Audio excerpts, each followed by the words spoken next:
അമ്മേ പരിശുദ്ധ അമ്മേ പരിശുദ്ധ ദൈവമാതാവേ, കൃപാസനത്തിലൂടെ ഞങ്ങൾക്കും ഞങ്ങളുടെ ദേശത്തിനും അമ്മ മധ്യസ്ഥം തേടിത്തന്ന എല്ലാ അനുഗ്രഹങ്ങൾക്കും കൃപകൾക്കും ഞങ്ങളിപ്പോൾ ഹൃദയം നിറഞ്ഞ നന്ദി പറയുന്നു.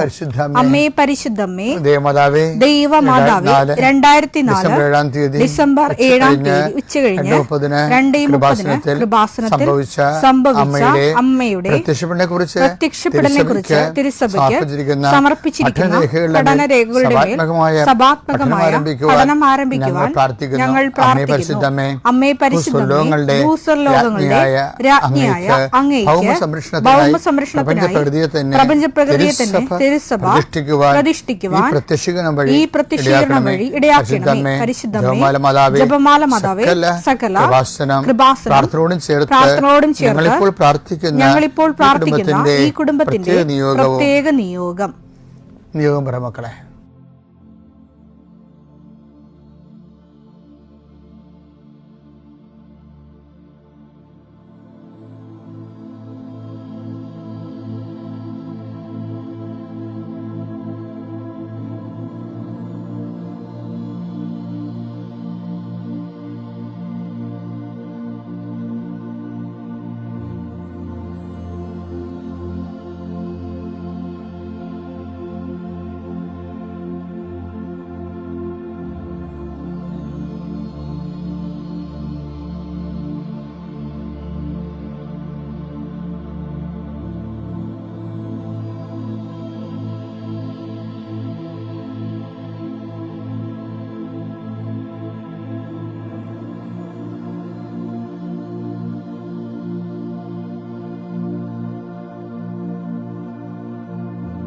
അമ്മയുടെ പ്രത്യക്ഷീകരണത്തിന്റെ ഈ അനുഗ്രഹവേളയിൽ ഞങ്ങൾക്ക് സാധിച്ചു തരുവാൻ കനിയണമേ. ആമേൻ. വിശ്വാസ പ്രമാണം. സർവശക്തനായ പിതാവും ആകാശത്തിന്റെയും ഭൂമിയുടെയും സൃഷ്ടാവുമായ ദൈവത്തിൽ ഞാൻ വിശ്വസിക്കുന്നു. അവിടുത്തെ ഏകപുത്രനും ഞങ്ങളുടെ കർത്താവുമായ ഈശോ മിശിഹായിലും ഞാൻ വിശ്വസിക്കുന്നു. ഈ പുത്രൻ പരിശുദ്ധാത്മാവിനാൽ ഗർഭസ്ഥനായി കന്യകാമറിയത്തിൽ നിന്ന് പിറന്ന് പൊന്തിയോസ് പീലാത്തോസിന്റെ കാലത്ത് പീഡകൾ സഹിച്ച് കുരിശിൽ തറയ്ക്കപ്പെട്ട് മരിച്ച് അടക്കപ്പെട്ട് പാതാളങ്ങളിൽ ഇറങ്ങി മരിച്ചവരുടെ ഇടയിൽ നിന്ന് 3-ാം നാൾ ഉയർത്ത് സ്വർഗത്തിലേക്ക് എഴുന്നള്ളി സർവശക്തിയുള്ള പിതാവായ ദൈവത്തിന്റെ വലതുഭാഗത്തിരിക്കുന്നു. അവിടെ നിന്ന് ജീവിക്കുന്നവരെയും മരിച്ചവരെയും വിധിക്കുവാൻ വരുമെന്നും ഞാൻ വിശ്വസിക്കുന്നു. പരിശുദ്ധാത്മാവിലും ഞാൻ വിശ്വസിക്കുന്നു. വിശുദ്ധ കത്തോലിക്കാ സഭയിലും പുണ്യവാന്മാരുടെ ഐക്യത്തിലും പാപങ്ങളുടെ മോചനത്തിലും ശരീരത്തിന്റെ ഉയർപ്പിലും നിത്യമായ ജീവിതത്തിലും ഞാൻ വിശ്വസിക്കുന്നു. ആമേൻ. സുഖസ്ഥനായ ഞങ്ങളുടെ പിതാവേ, അങ്ങയുടെ നാമം പൂജിതമാകണമേ. അങ്ങയുടെ രാജ്യം വരണമേ. അങ്ങയുടെ തിരുമനസ് സ്വർഗത്തിലെ പോലെ ഭൂമിയിലും ആകണമേ. അന്നു വേണ്ടുന്ന ആഹാരം ഇന്ന് ഞങ്ങൾക്ക് തരണമേ. ഞങ്ങളോട് തെറ്റ് ചെയ്യുന്നവരോട് ഞങ്ങൾ ക്ഷമിക്കുന്നത് പോലെ ഞങ്ങളുടെ തെറ്റുകൾ ഞങ്ങളോടും ക്ഷമിക്കണമേ. ഞങ്ങളെ പ്രലോഭനത്തിൽ ഉൾപ്പെടുത്തരുതേ, തിന്മയിൽ ഞങ്ങൾ രക്ഷിക്കണമേ. ആമേൻ. നന്മ നിറഞ്ഞ മറിയമേ, സ്വസ്തി. കർത്താവ് അങ്ങയുടെ കൂടെ സ്ത്രീകളിൽ അങ്ങ് അനുഗ്രഹിക്കപ്പെട്ടവളാകുന്നു. അങ്ങയുടെ ഉദരത്തിൻ ഫലമായി ഈശോ അനുഗ്രഹിക്കപ്പെട്ടവനാകുന്നു. പരിശുദ്ധ മറിയമേ, തമ്പുരാന്റെ അമ്മേ, പാപികളായ ഞങ്ങൾക്ക് വേണ്ടി ഇപ്പോഴും ഞങ്ങളുടെ മരണസമയത്തും തമ്പുരാനോട് അപേക്ഷിക്കണമേ. ആമേൻ. കർത്താവേ, ഈ പ്രഭാതത്തിൽ അങ്ങയുടെ നാമം വിളിച്ച് അപേക്ഷിക്കുന്നു. അങ്ങയുടെ നാമം വിളിച്ച് അപേക്ഷിക്കുന്ന ഒരു മകൻ പോലും ഒരു മകൾ പോലും കർത്താവ് ലജ്ജിക്കാൻ ഇടയാക്കല്ലേ എന്ന് പ്രാർത്ഥിക്കുന്നു. കർത്താവേ, നിന്റെ തിരിച്ചോര് ഓർത്തുകൊണ്ട് പ്രാർത്ഥിക്കുന്നു. നിന്റെ തിരുവിലാല മുറിവിനെ ഞങ്ങൾ ഈ പ്രഭാതത്തിൽ കുമ്പിട്ട് ആരാധിച്ചുകൊണ്ട് പ്രാർത്ഥിക്കുന്നു.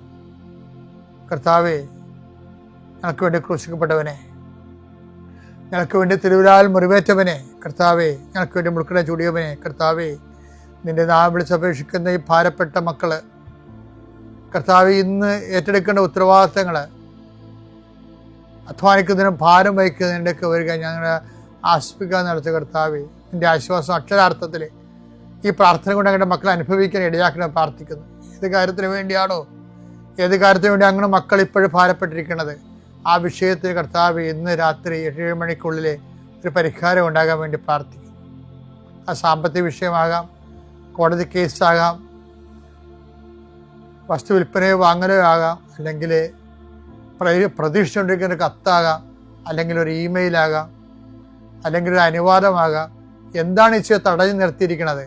ആ തടസ്സമെല്ലാം 39 വർഷം ഞാൻ അർപ്പിച്ച കൃപാനയുടെ യോഗ്യതയാൽ കൃപാസ്ഥാനത്താറെ ജീവനോടെ പ്രത്യക്ഷപ്പെട്ട പരിശുദ്ധയുടെ മാധ്യസ്ഥത്തില് ഈശോ നാമത്തിൽ മാറിപ്പോകട്ടെ എന്ന് കൽപ്പിക്കുന്നു. രോഗികള്, പീഡിതര്, മനപ്രയാസമുള്ളവര്, കുടുംബം തകർന്നുകൊണ്ടിരിക്കുന്നവര്, മക്കളെ ഓർത്ത് വേദി കൊള്ളുന്നവര്, വീടില്ലാത്തവര്, വഴിയില്ലാത്തവര്, കർത്താവ് അവർക്കെല്ലാം കർത്താവേ നിന്റെ സാന്ത്വനം നൽകിയ പുതിയ വഴി അവരെ കൊണ്ട് തന്നെ കണ്ടുപിടിക്കുന്നതിന് വേണ്ടി കർത്താവ് നീ അവരെ സഹായിക്കണം പ്രാർത്ഥിക്കുന്നു. സമീപസ്ഥരും വിദൂരസ്ഥരുമായ മക്കളെ, പല മക്കളുടെ ചില ഫോൺ വിളികൾക്ക് ശേഷം, ചില കാര്യങ്ങൾ അറിഞ്ഞതിന് ശേഷം അതുകൊണ്ട് വേദനിക്കുന്ന മാതാപിതാക്കന്മാരുടെ ദുഃഖങ്ങളെ കർത്താവിന്റെ ദൃശ്യത്തിലേക്ക് ഏൽപ്പിച്ച് പ്രാർത്ഥിക്കുന്നു. ദൈവമേ, മക്കളില്ലാത്തവരെ, ഗർഭശിശുക്കൾക്ക് വൈകല്യം ഉണ്ടെന്ന് സ്കാനിങ് റിപ്പോർട്ട് വന്നവരെ, അവിടെ വയറിൽ കർത്താവ് നീ ഇപ്പം നിന്റെ തിരുമുറുവാർന്ന വലതുകരം വെക്കണമെന്ന് പ്രാർത്ഥിക്കുന്നു. മക്കളില്ലാത്ത ഉദരങ്ങളിൽ കർത്താവ് നിന്റെ കൈകൾ വെച്ചുകൊണ്ട് കർത്താവ് അവർക്ക് കുഞ്ഞുങ്ങളെ നൽകി അനുഗ്രഹിക്കണം പ്രാർത്ഥിക്കുന്നു. പീഡിതരെ, സാമ്പത്തിക ബാധ്യത വിഷമിക്കുന്നവരെ, കേസ് അകപ്പെട്ടിരിക്കുന്നവരെ, ഭീഷണിക്ക് വന്നിരിക്കുന്നവരെ, ഓരോരുത്തരും ഡേറ്റ് പറഞ്ഞതിന് ശേഷം കർത്താവ് അത് പാലിക്കാൻ പറ്റാത്ത രീതിയിൽ വലിയ വിക്ഷോഭങ്ങളിലേക്കും പോകുന്നവർ, അതിൻ്റെ മാനസിക സമ്മർദ്ദം അനുഭവിക്കുന്നവരെ കർത്താവിൻ്റെ കരുണ അവിടെ സ്ഥാപിക്കുകയും അതിനെല്ലാം അതിജീവിക്കാനുള്ള പുതിയ മാർഗങ്ങളെ കർത്താവ് കണ്ടുപിടിക്കുകയും കർത്താവ് ധൈര്യമായിരിക്കുക ഞാൻ നിന്നോട് കൊണ്ടുവന്ന് അളിച്ച കർത്താവിൻ്റെ സാന്നിധ്യം അനുഭവിക്കാൻ ഇടയാകാൻ കൃപാസ്ഥാനത്താറെ ജീവനോടെ പ്രത്യക്ഷപ്പെട്ട പരിശുദ്ധ അമ്മയുടെ കരങ്ങളിലേക്ക് നിന്റെ കുടുംബത്തെ ഞാൻ ഏൽപ്പിച്ചുകൊണ്ട് പിതാവിൻ്റെയും പുത്രൻ്റെയും പരിശുദ്ധ നാമത്തിൽ നിന്നെ ആശീർവദിക്കും. എൻ്റെ പ്രിയപ്പെട്ടവരെ, കർത്താവിൻ്റെ തിരുസന്നിധി നമ്മൾ ചെയ്ത പരിശുദ്ധ മരിയൻ ഉടമ്പടി, അതിൻ്റെ നിർവഹണ പ്രക്രിയയിൽ നമ്മൾ ഉപയോഗിക്കുന്ന സമീപനം എന്താണെന്നുള്ളത് വളരെ ശ്രദ്ധാർഹമായ ഒരു വിഷയമാണ്. സമീപനം എന്ന് പറഞ്ഞാൽ നമുക്ക് 2 ഹെഡ് ടു ടെയിൽ എന്നും പറഞ്ഞ് ഒരു സമീപനം എടുക്കാം. അതായത് തലത്തൊട്ട് വാലുവരെ, ഹെഡ് ടു ടെയിൽ. രണ്ടാമത്തത് ടെയിൽ ടു ഹെഡ് എന്ന് പറഞ്ഞ് വേറൊരു സമീപനം എടുക്കാം.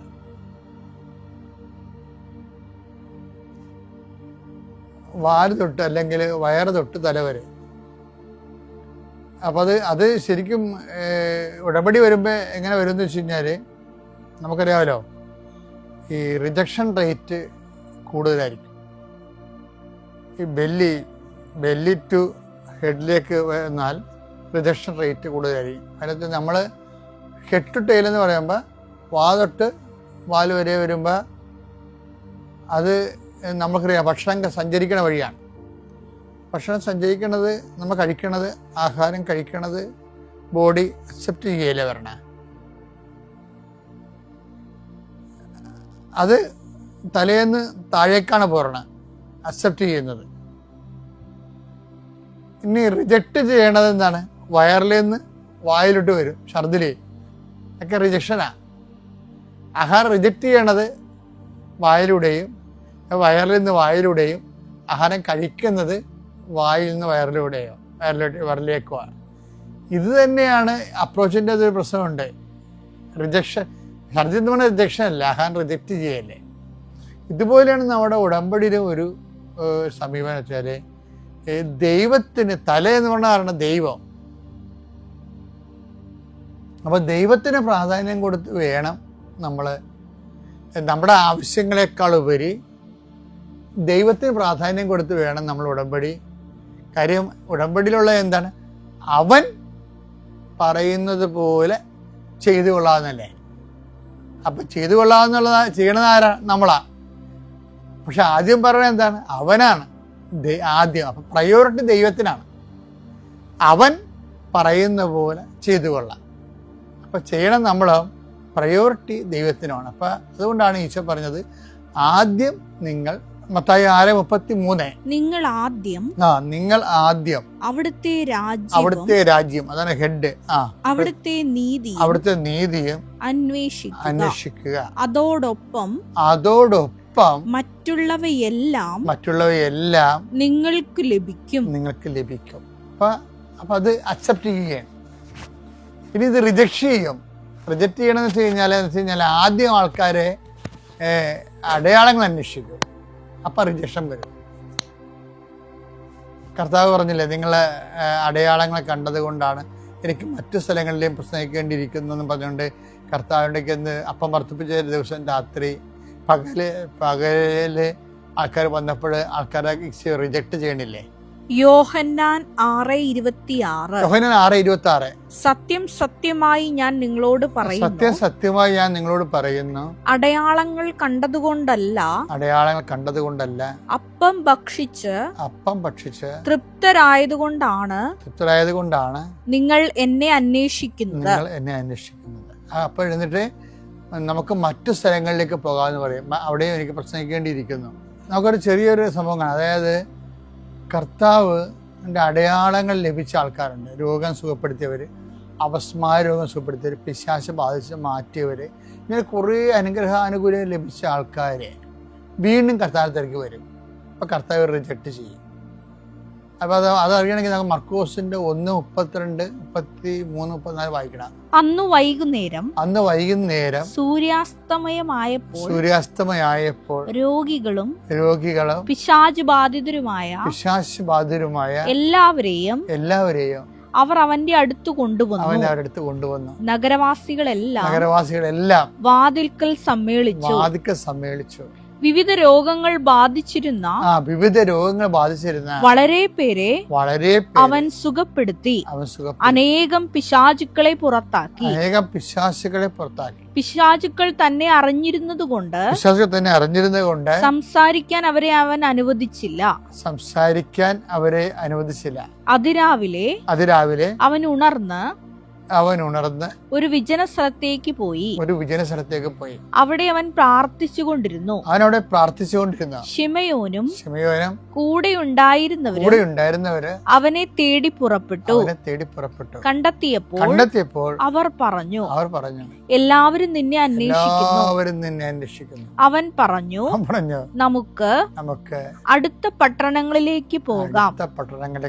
അവിടെയും അതാണ് റിജക്റ്റ് ചെയ്യണ്ട. ഇപ്പം തലേ ദിവസം രാത്രി സംഭവിച്ച രോഗസൗഖ്യങ്ങളൊക്കെ അറിഞ്ഞുകൊണ്ട് ജനങ്ങൾ വീണ്ടും പിന്നെയും രോഗസൗഖ്യത്തിനാണ് വരുന്നത് കർത്താവിൻ്റെ അടുത്ത്. അതായത് ഇതാണ് ഞാൻ പറഞ്ഞത്. അതായത്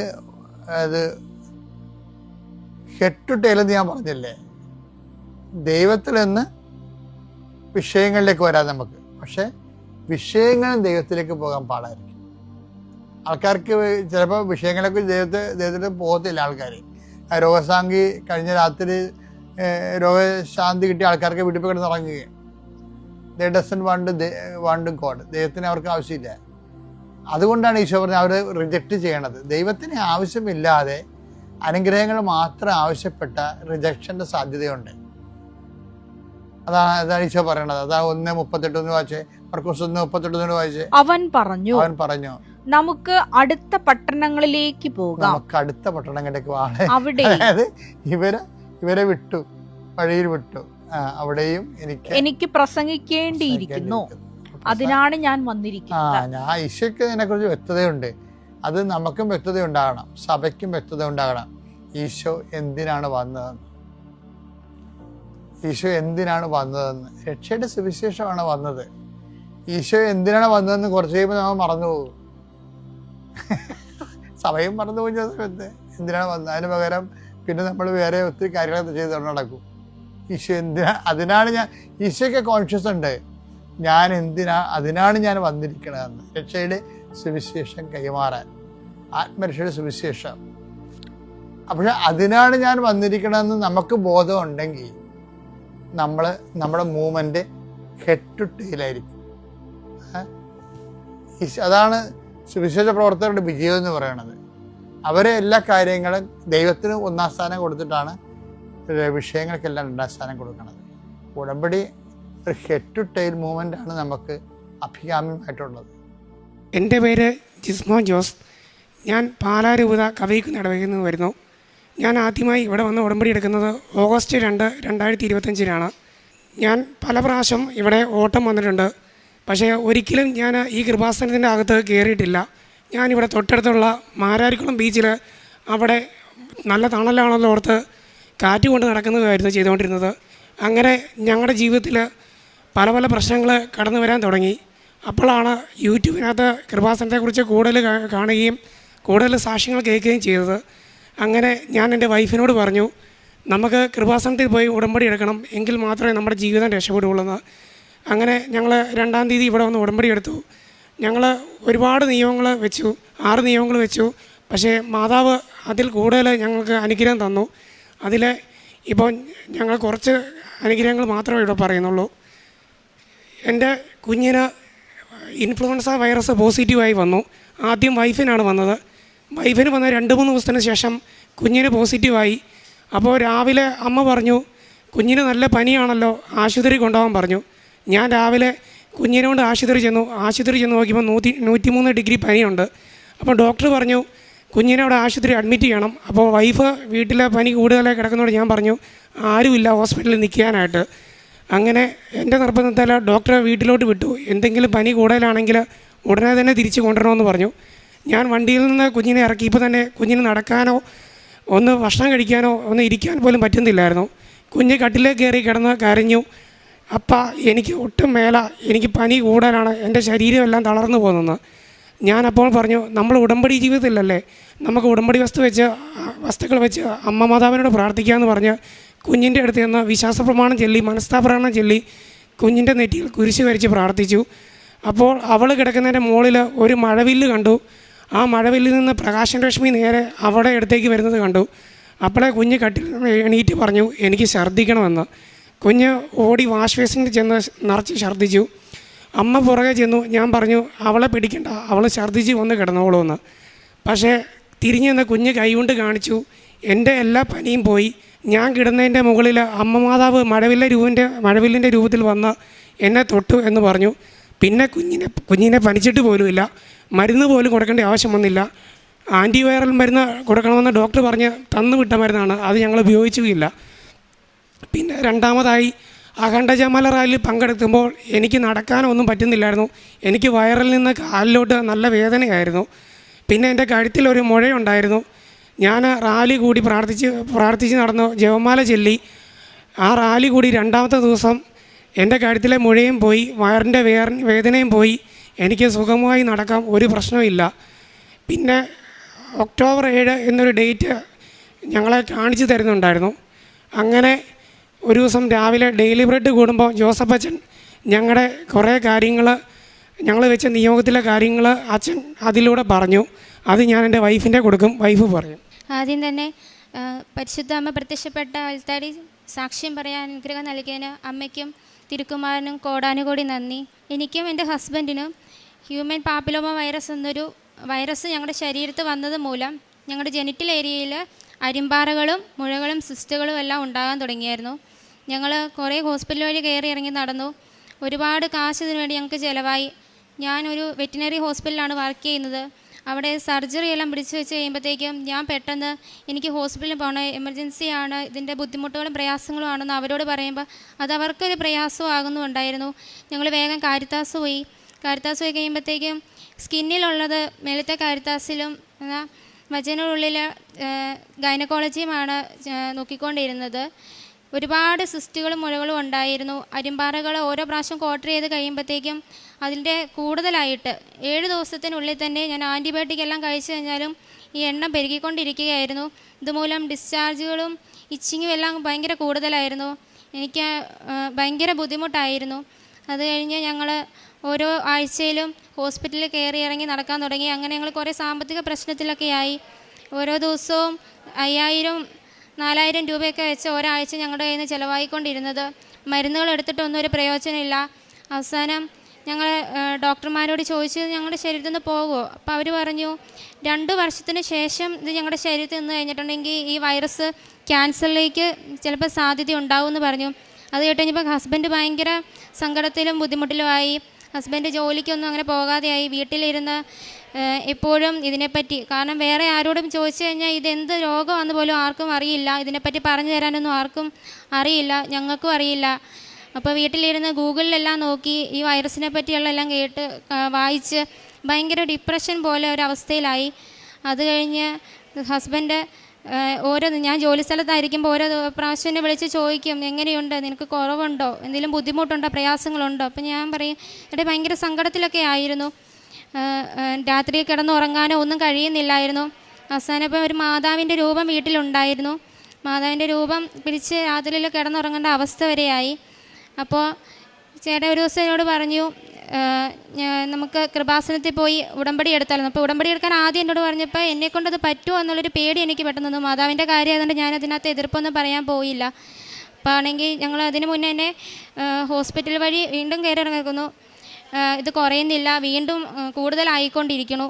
അപ്പോൾ അവസാനം കാരിത്താസ് ചെന്നപ്പം ഞങ്ങളുടെ ഗൈനക്കോളജി ഡോക്ടർ പറഞ്ഞു, നിങ്ങൾക്ക് വേറൊരു സ്കിന്നിൻ്റെ ഹോസ്പിറ്റലുണ്ട്, ഡോക്ടർ സ്കിൻ എന്ന് പറഞ്ഞിട്ട് ഹോസ്പിറ്റലിൽ ഏറ്റുമാനൂരുണ്ട്, നിങ്ങൾ അവിടെ ഒന്ന് കാണിച്ചു നോക്ക്, അവിടെയാണെങ്കിൽ ഒരു നല്ല റിവ്യൂ കിട്ടുന്നതാണ്, നിങ്ങൾ അവിടെ ചെല്ലാൻ പറഞ്ഞു. ഞങ്ങളങ്ങനെ അവിടെ ചെന്നു. ഞങ്ങൾ പേടിച്ചിരുന്ന ആ സിറ്റുവേഷനിൽ ആ ഡോക്ടർ ഞങ്ങളോട് ഭയങ്കര ഒരാശ്വാസമായിട്ട് ഇതൊന്നും പേടിക്കേണ്ട, കുഴപ്പമില്ല എന്നാണ് ഞങ്ങളോട് പറഞ്ഞിരുന്നത്. അങ്ങനെ ഇപ്പം ഈ ഹോസ്പിറ്റലിൽ നിന്ന് ഞാൻ ലീവ് എടുത്ത് പോകുന്നതിൻ്റെ ഒരു പ്രശ്നം വേറെ കിടക്കുന്ന കഴിയുമ്പോഴത്തേക്കും ഡോക്ടർ ഞങ്ങളോട് ഇങ്ങോട്ട് പറഞ്ഞു, നിങ്ങളുടെ വീട് എവിടെയാണെന്ന് ചോദിച്ചു. ഞങ്ങൾ പറഞ്ഞു ഞങ്ങളുടെ വീട് പാലായിലാണെന്ന് പറഞ്ഞു.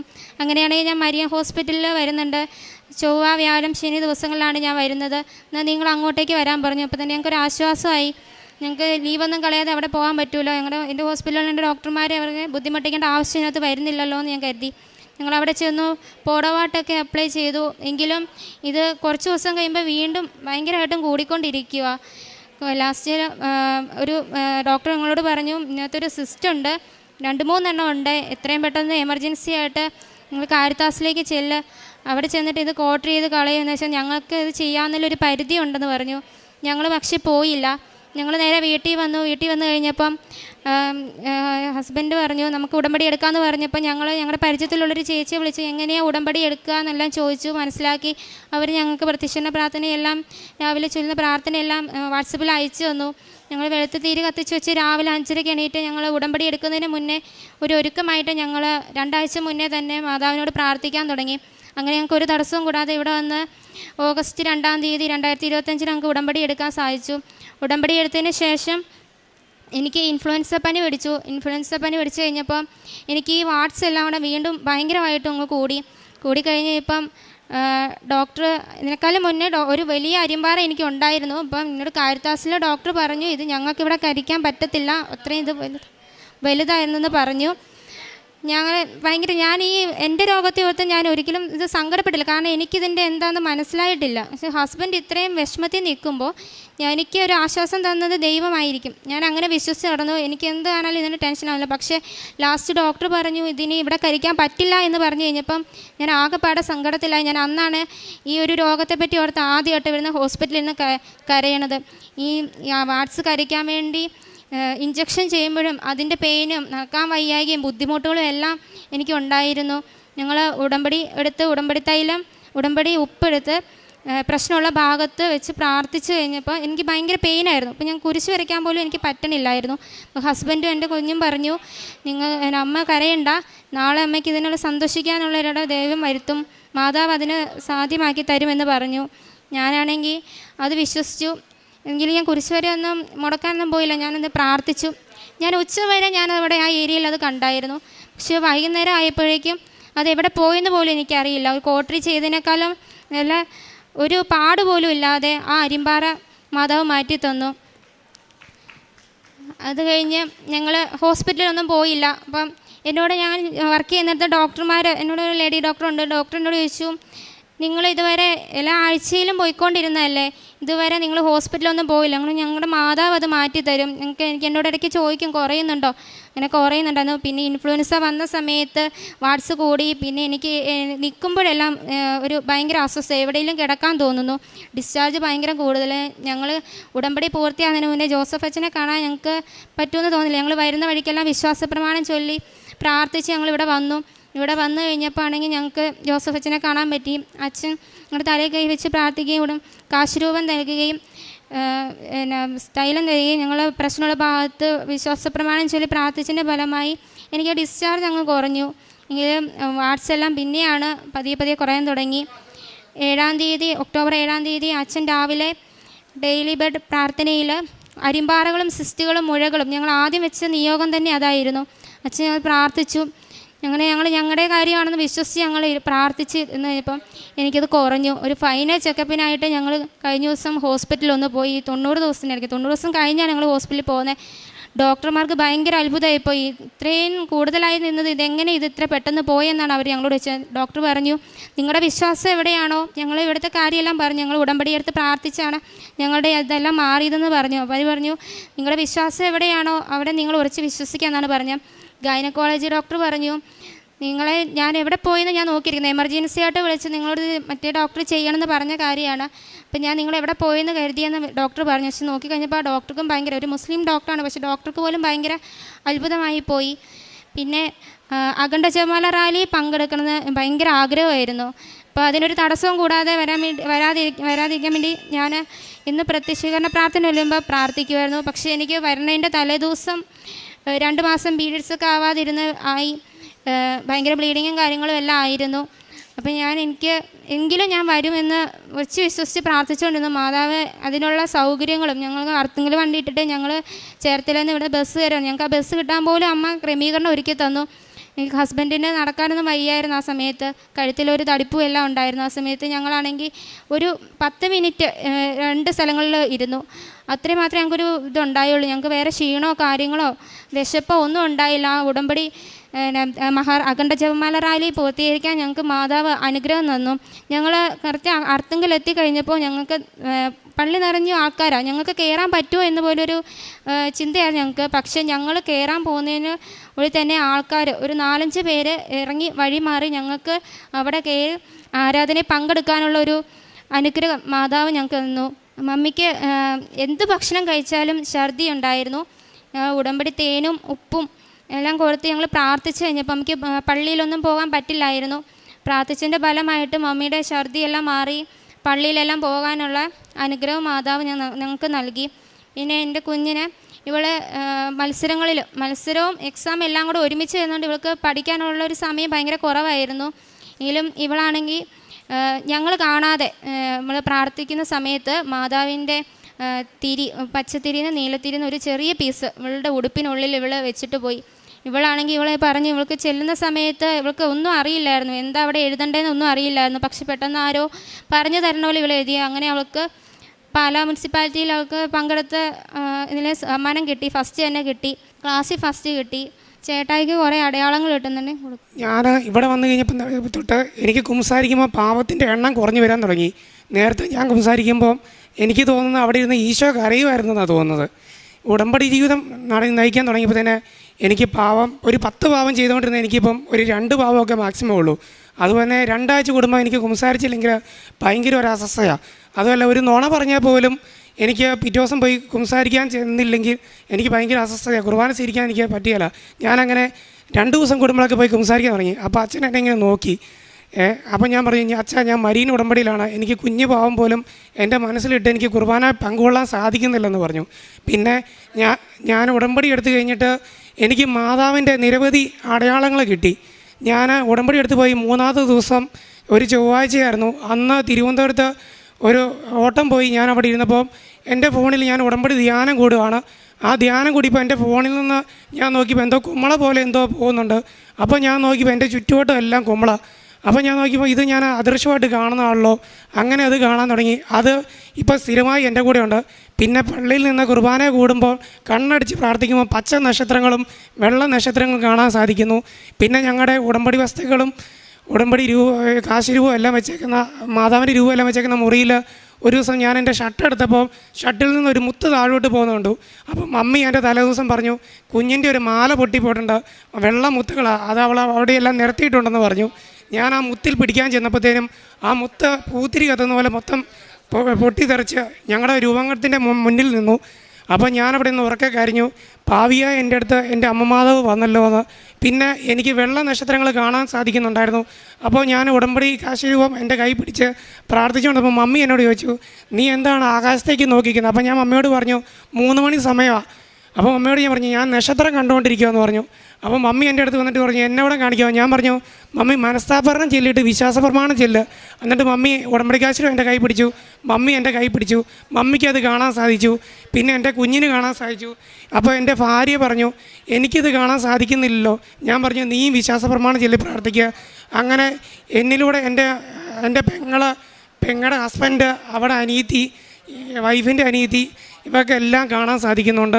ഒരുപാട് അനുഗ്രഹങ്ങൾ മാതാവ് തരുന്നുണ്ട്. ഞങ്ങളുടെ തിരിയിൽ ഞങ്ങൾ വെച്ച രോഗാവസ്ഥയുടെ ആ അടയാളം മാതാവ് കാണിച്ചു തന്നു. അത് മെഴുകി കാണിച്ചു തന്നു. അത് ഞാനിവിടെ സിസ്റ്ററിനെ കാണിച്ചു. പിന്നെ ഹാർട്ടായിട്ട് ഒരുപാട് അടയാളം കാണിക്കുന്നുണ്ട്. പിന്നെ ജപമാല റാലി ഞങ്ങൾ ഇവിടുന്ന് പങ്കെടുത്തപ്പോൾ തന്നെ ഞങ്ങൾക്ക് ഒരു 7-8 സ്ഥലത്ത് ഞങ്ങൾക്ക് മുല്ലപ്പൂവിൻ്റെ സുഗന്ധാഭിഷേകം കിട്ടി. പിന്നെ ഞങ്ങൾ തിരിച്ച് ഇവിടുന്ന് കാറിൽ യാത്ര ചെയ്യുവാണ്. യാത്ര ചെയ്തുകൊണ്ടിരുന്നപ്പം ആദ്യം എൻ്റെ ചെവിയിൽ പരിശുദ്ധ മറിയമ്മേ ചെല്ലുന്ന സൗണ്ട് കേട്ടു.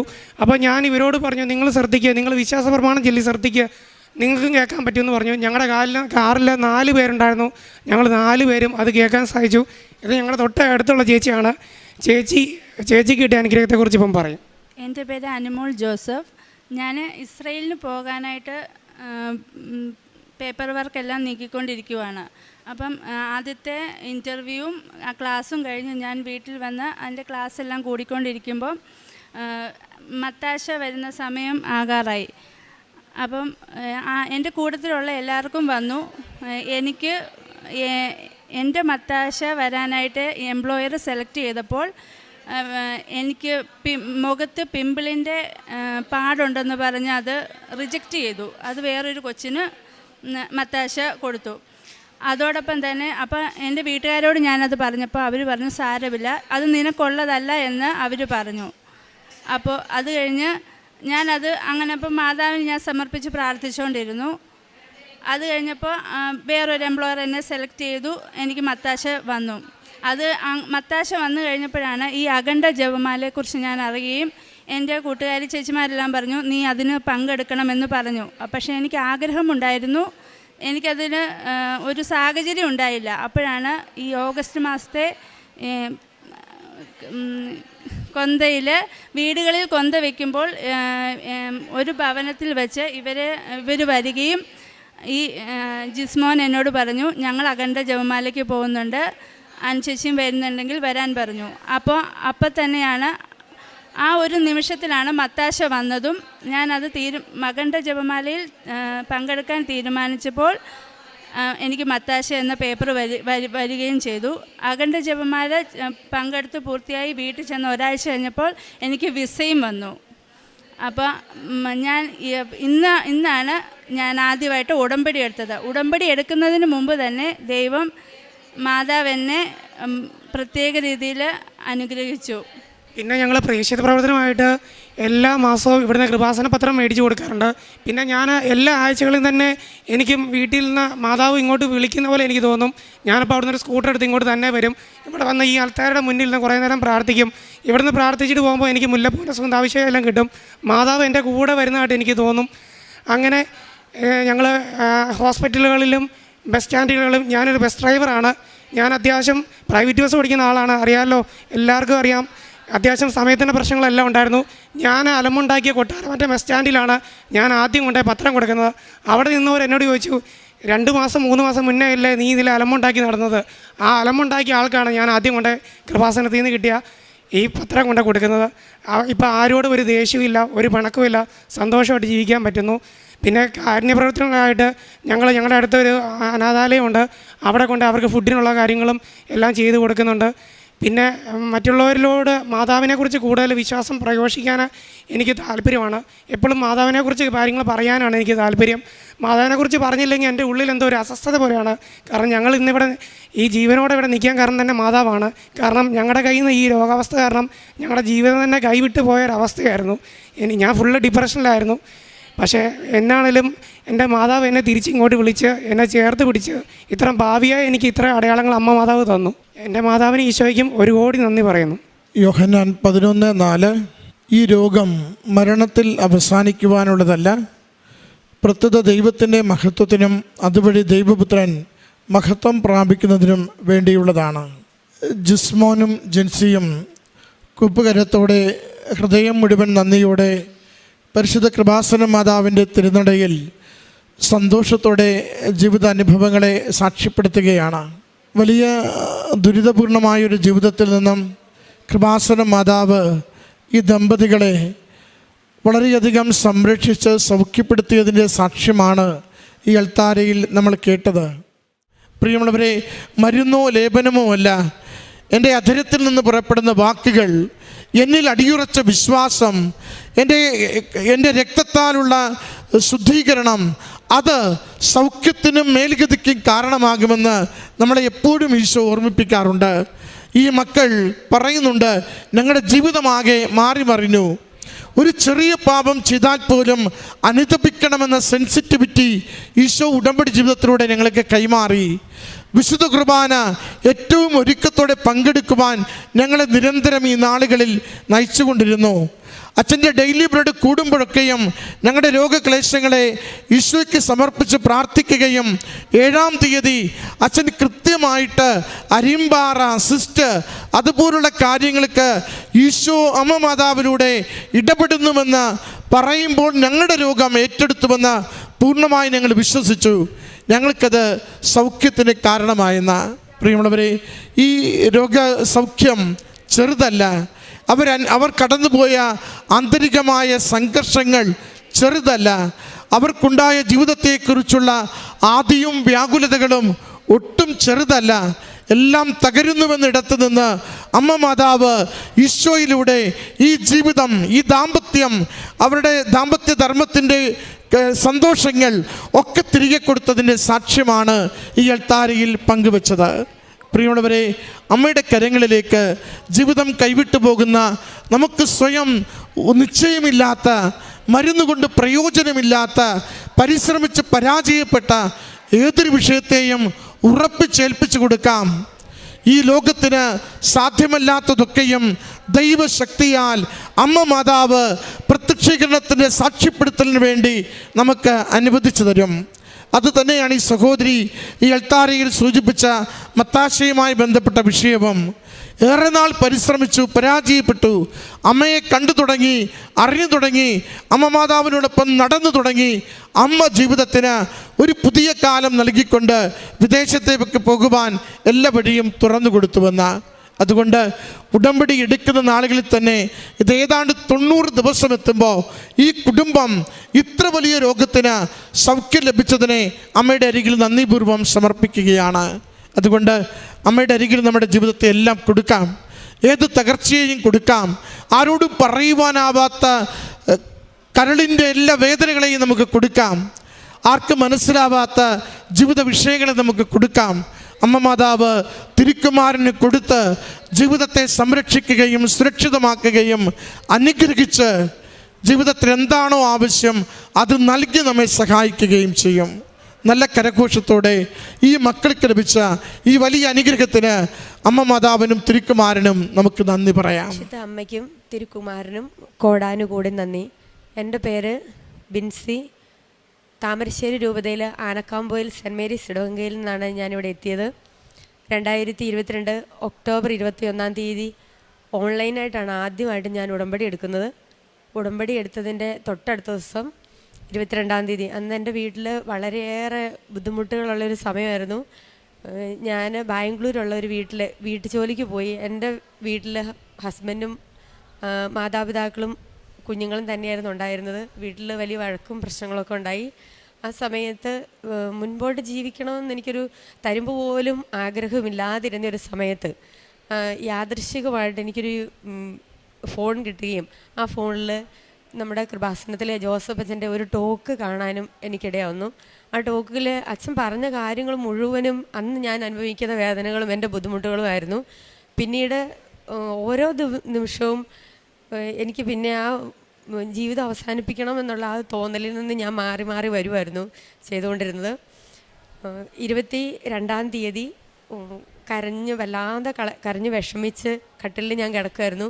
ആ സമയത്ത് ഉച്ചയ്ക്ക് 2 മണിയൊക്കെ കഴിഞ്ഞതിന് ശേഷമാണ്, അന്നേരം ചോറൊന്നും ഉണ്ടിട്ടില്ല. ആ സമയത്ത് ഞാൻ ഇങ്ങനെ കിടക്കുമ്പോൾ അതിസുന്ദരിയായ ഒരു സ്ത്രീ അവർ വന്നിട്ട് ഇങ്ങനെ എന്നെ നോക്കി വളരെ സന്തോഷത്തോടെ പുഞ്ചിരിച്ചു. ഇതൊന്നും സാരമില്ല എന്നുള്ള മട്ടിന് നമ്മളെ നോക്കി ഒന്ന് പുഞ്ചിരിച്ചു. അപ്പം എനിക്കതാരാന്നൊന്നും അങ്ങനെ തോന്നുന്നൊന്നുമില്ല, പ്രത്യേകിച്ചൊരു വികാരമൊന്നും തോന്നുന്നില്ല. അപ്പോൾ ഞാൻ ഓർത്ത് അവിടെ അവരുടെ ഒരു കസിൻ സിസ്റ്റർ വന്നിട്ടുണ്ട്, അപ്പോൾ അവരായിരിക്കും എന്ന് ആദ്യം വിചാരിച്ചു. പിന്നെ ഞാൻ പെട്ടെന്ന് ചാടി എണീറ്റു നോക്കിയപ്പോൾ ആ കൊച്ചപ്പുറത്തെ കട്ടിലേൽ അവിടുത്തെ കൊച്ചിനെയും കളിപ്പിച്ചുകൊണ്ടിരിപ്പുണ്ട്. അപ്പോൾ ഇതാരാന്ന് ഞാനിങ്ങനെ എൻ്റെ മനസ്സുകൊണ്ട് ഇങ്ങനെ ഓർത്തു. അപ്പോൾ നമ്മൾ യൂട്യൂബിൽ ഈ ഡെയിലി ബ്രെഡ് പ്രാർത്ഥന കൂടുമ്പം ഈ അൾത്താരയുടെ ആ ഭാഗത്ത് കാണുന്ന ആ നിറങ്ങൾ, ആ പിങ്ക്, റോസ്, പിന്നെ ഈ ക്രൂശിത രൂപത്തിൻ്റെ അടുത്തോട്ടുള്ള ആ ഗോൾഡൻ കളറ്, ഈ കളറുകളെല്ലാമാണ് അവരുടെ ചുറ്റും ഉണ്ടായിരുന്നത്. വളരെ നമുക്ക് എത്ര കണ്ടാലും മതി വരാത്തൊരു രൂപമായിരുന്നു. കുറേ നേരം അങ്ങനെ എന്നെ നോക്കി പുഞ്ചിരിച്ച് നിന്നിട്ട് അതും പിന്നെ അങ്ങ് മാഞ്ഞു പോയി. അപ്പം എനിക്ക് പിന്നീട് തോന്നിയത് അമ്മ മാതാവായിരിക്കുമോ എന്നൊരു തോന്നൽ എൻ്റെ മനസ്സിൽ അന്നുണ്ടായിരുന്നു. ഭയങ്കര നിരാശയിലായിരുന്നു. പിന്നീട് ഇങ്ങോട്ട് എനിക്ക് ചിന്തിക്കാൻ പറ്റാത്ത മാറ്റങ്ങളാണ് എൻ്റെ ജീവിതത്തിൽ വന്നുകൊണ്ടിരുന്നത്. ഉടമ്പടി ധ്യാനം ഞാൻ ഒരു ദിവസം കൂടിക്കൊണ്ടിരിക്കുന്ന സമയത്ത് എൻ്റെ കാലിന് കുറേ ആയിട്ട് ഭയങ്കര വേദനയും നടുവിന് വേദന, മാസത്തിൽ 2 പ്രാവശ്യമെങ്കിലും പോയി ഇഞ്ചക്ഷൻ എടുക്കണം, നടുവുമിന്നലുണ്ടാവും. വലത് കാലിൻ്റെ തുടയിൽ വലിയൊരു നീര്, ഫയൽമാന്മാരുടെയൊക്കെ മസിൽ വീർത്ത് നിൽക്കുന്ന പോലെ ഒരു തുട മാത്രം വീർത്ത് നിൽക്കുമായിരുന്നു. പിന്നെ കാലിനൊരു ചട്ടും ഉണ്ടായിരുന്നു. ഞാൻ ഉടമ്പടി ധ്യാനം എങ്ങനെ കൂടുക, ഞാൻ ആ നിൽക്കുന്ന വീട്ടിലൊരു കൊച്ചിനെ മാത്രം നോക്കാനുള്ളൂ. അപ്പം അതിൻ്റെ അപ്പനും അമ്മയും ജോലിക്ക് പോവും. അപ്പം ഞാൻ ആ സമയത്ത് ഈ യൂട്യൂബിലെ ഈ ധ്യാനങ്ങൾ ഇങ്ങനെ കൂടിക്കൊണ്ടിരിക്കും, സാക്ഷ്യങ്ങളും കൂടിക്കൊണ്ടിരിക്കുമായിരുന്നു. അപ്പോൾ ഈ സമയത്ത് ഒരു ദിവസം ഞാനിങ്ങനെ ഈ ധ്യാനം കൂടി, അതിൻ്റെ ഇടയ്ക്ക് കുറച്ച് വേസ്റ്റ് താഴെ കൊണ്ട് കളയാനുണ്ട്. ഞങ്ങൾ 5ാമത്തെ നിലയിലാണ്. അപ്പോൾ അവിടുന്ന് ഞാൻ താഴെ ഇറങ്ങി വന്ന് ഞാൻ നടക്കുമ്പോൾ എനിക്ക് തോന്നി എൻ്റെ കാലിൻ്റെ ചട്ടില്ലേ, എനിക്ക് ചട്ടുന്ന പോലെ എനിക്ക് തോന്നിയില്ല. കാലിങ്ങനെ ഒരു സ്പ്രിങ് തെറിക്കുന്ന പോലെ ഇങ്ങനെ തെറിക്കുമായിരുന്നു. അപ്പം ഇതിനു മുമ്പ് ഒത്തിരി ചികിത്സിച്ചതാണ് കാല്, നടുവിന് വേദനയ്ക്കൊക്കെ ഒരുപാട് ചികിത്സിച്ചാണ്. പക്ഷേ അതൊന്നും മാറി കിട്ടിയിട്ടുണ്ടായിരുന്നില്ല. അപ്പോൾ ഇനി അത് മാറുമെന്നൊരു പ്രതീക്ഷ എനിക്ക് ഉണ്ടായിരുന്നുമില്ല, അത് ഞാൻ ചിന്തിച്ചിട്ടുമില്ല. അപ്പോൾ എനിക്ക് തോന്നുവാണ് എൻ്റെ കാലിൻ്റെ ഈ ചട്ട് പോയോ. അപ്പോൾ വേഗം ഞാൻ ആ വേസ്റ്റ് അവിടെ ഇട്ടിട്ട് ഞാൻ തിരിച്ചു ഓടി മുകളിൽ പോയി നോക്കി. എൻ്റെ കാലിൻ്റെ തുട നോക്കിയപ്പോൾ ആ നീര് അവിടെ കാണാനില്ല. ഇന്ന് ഈ നിമിഷം വരെ എൻ്റെ കാലിന് ആ നീര് വന്നിട്ടില്ല, എൻ്റെ കാലിന് ചട്ടില്ല, എനിക്ക് നടുവിന് അങ്ങനത്തെ പ്രശ്നങ്ങളില്ല. ഒരു മാസത്തിൽ 2 പ്രാവശ്യം ഇഞ്ചക്ഷൻ എടുത്തുകൊണ്ടിരുന്ന ഞാൻ ഇപ്പോൾ ഇഞ്ചക്ഷൻ എടുക്കാറില്ല. എനിക്ക് വളരെ അപൂർവമായിട്ടെങ്ങാനും ഇടയ്ക്കൊരു വേദനയോ പ്രശ്നങ്ങളോ വന്നാലേ ഉള്ളൂ, അല്ലാതെ അങ്ങനെ ഒരു സ്ഥിരമായിട്ടൊരു ബുദ്ധിമുട്ടുകൾ എനിക്കില്ല. അതൊന്നാണ് എൻ്റെ സാക്ഷ്യം. ഇംഗ്ലീഷ് മെഡിസിന് കുറേ നോക്കി, അത് കൂടാതെ ആയുർവേദം വയനാട്ടിലൊരു ആദിവാസി അമ്മയുടെ അടുത്ത് പോയി അവർ തിരുമ്മി അങ്ങനെ ചികിത്സിച്ചു. അത് കഴിഞ്ഞതിന് ശേഷം വീണ്ടും ഇളകി, വീണ്ടും ബുദ്ധിമുട്ട് കൂടുതലായി. പിന്നെ കുറേ നാൾ ആയുർവേദം മരുന്നുകൾ പിന്നെ ഞങ്ങൾ കഴിച്ചു. പക്ഷേ ഇതിനൊന്നും മാറ്റം ഉണ്ടല്ല. അപ്പോൾ ഇനി ഇത് മാറുമല്ലെന്നായിരുന്നു ഞാൻ വിചാരിച്ചുകൊണ്ടിരുന്നത്. പക്ഷെ എൻ്റെ കാലിന് പൂർണ്ണമായിട്ട് എൻ്റെ കാലിന് മാറി. അതിനുശേഷം പിന്നീട് വന്നത് ഇവൻ്റെ പ്രശ്നമായിരുന്നു. വീട്ടിൽ ഈ ബുദ്ധിമുട്ടുകളൊക്കെ ഉണ്ടായ നേരത്താണ് ഇവൻ്റെ +2 പരീക്ഷയ്ക്ക് ഫസ്റ്റ് ഇയർ ഇവൻ പാസ്സായി, സെക്കൻഡ് ഇയർ ആയപ്പോഴത്തേനും കൊച്ച് ഫെയിലായി. വീട്ടിൽ അതുപോലത്തെ അസ്വസ്ഥതയായിരുന്നു. ഞാനും ഇല്ല വീട്ടിലെ, അത് നമുക്ക് പറഞ്ഞറിയിക്കാൻ മേലാത്ത ബുദ്ധിമുട്ടുകളായിരുന്നു അവിടെ. ആ സമയത്ത് കൊച്ച് ഫെയിലായി. അപ്പം ചുറ്റുമുള്ള ഒരുപാട് പരിഹസിച്ച് ഒത്തിരി വേദനിപ്പിച്ച് ചേട്ടാ അതിനെയൊക്കെ വിളിച്ച് ഒരുപാട് പേര് കൂടി നിന്ന് കളിയാക്കുന്ന ഒരു സാഹചര്യം ഉണ്ടായി. ഞങ്ങൾ ശരിക്കും തലയുയർത്തി നടക്കാൻ മേലാത്ത പോലെ. മക്കൾക്കൊക്കെ പല കഴിവല്ലേ ഉണ്ടാവും, എല്ലാവർക്കും ഒരേ കഴിവില്ലല്ലോ. പക്ഷേ ആ ഒരു സാഹചര്യത്തിൽ ഞാനാകെ കരഞ്ഞു പോയി. ഞാൻ പറഞ്ഞു, അമ്മേ ഇവൻ പഠിക്കണമെന്ന് ഞാൻ ഒരിക്കലും പറഞ്ഞിട്ടില്ല, പക്ഷേ മറ്റുള്ളവരുടെ മുമ്പിൽ ഇവനൊന്ന് തലയുയർത്തി നിൽക്കാൻ പറ്റുന്ന എന്തെങ്കിലും ഒരു നല്ല കഴിവ് ഇവൻ അമ്മയൊന്ന് കാണിച്ചു കൊടുക്കണേന്ന് പറഞ്ഞു. അങ്ങനെ പറഞ്ഞൊരു കുറച്ച് കഴിഞ്ഞപ്പോൾ എനിക്ക് തോന്നി ഇവനോട് കൃപാസന മാതാവിൻ്റെ ഒരു ചിത്രം വരയ്ക്കാവുന്നു. അപ്പം ഞാൻ ബാംഗ്ലൂരുള്ളത്, ഇവനോട് ഫോണിൽ ഞാൻ വിളിച്ചു പറഞ്ഞു, മോനെ ഒരു ചിത്രം വരച്ചു തരാമോ എന്ന് ചോദിച്ചു. അവനപ്പം തന്നെ മാതാവിൻ്റെ ഒരു ഫോട്ടോ വരച്ചിട്ടു.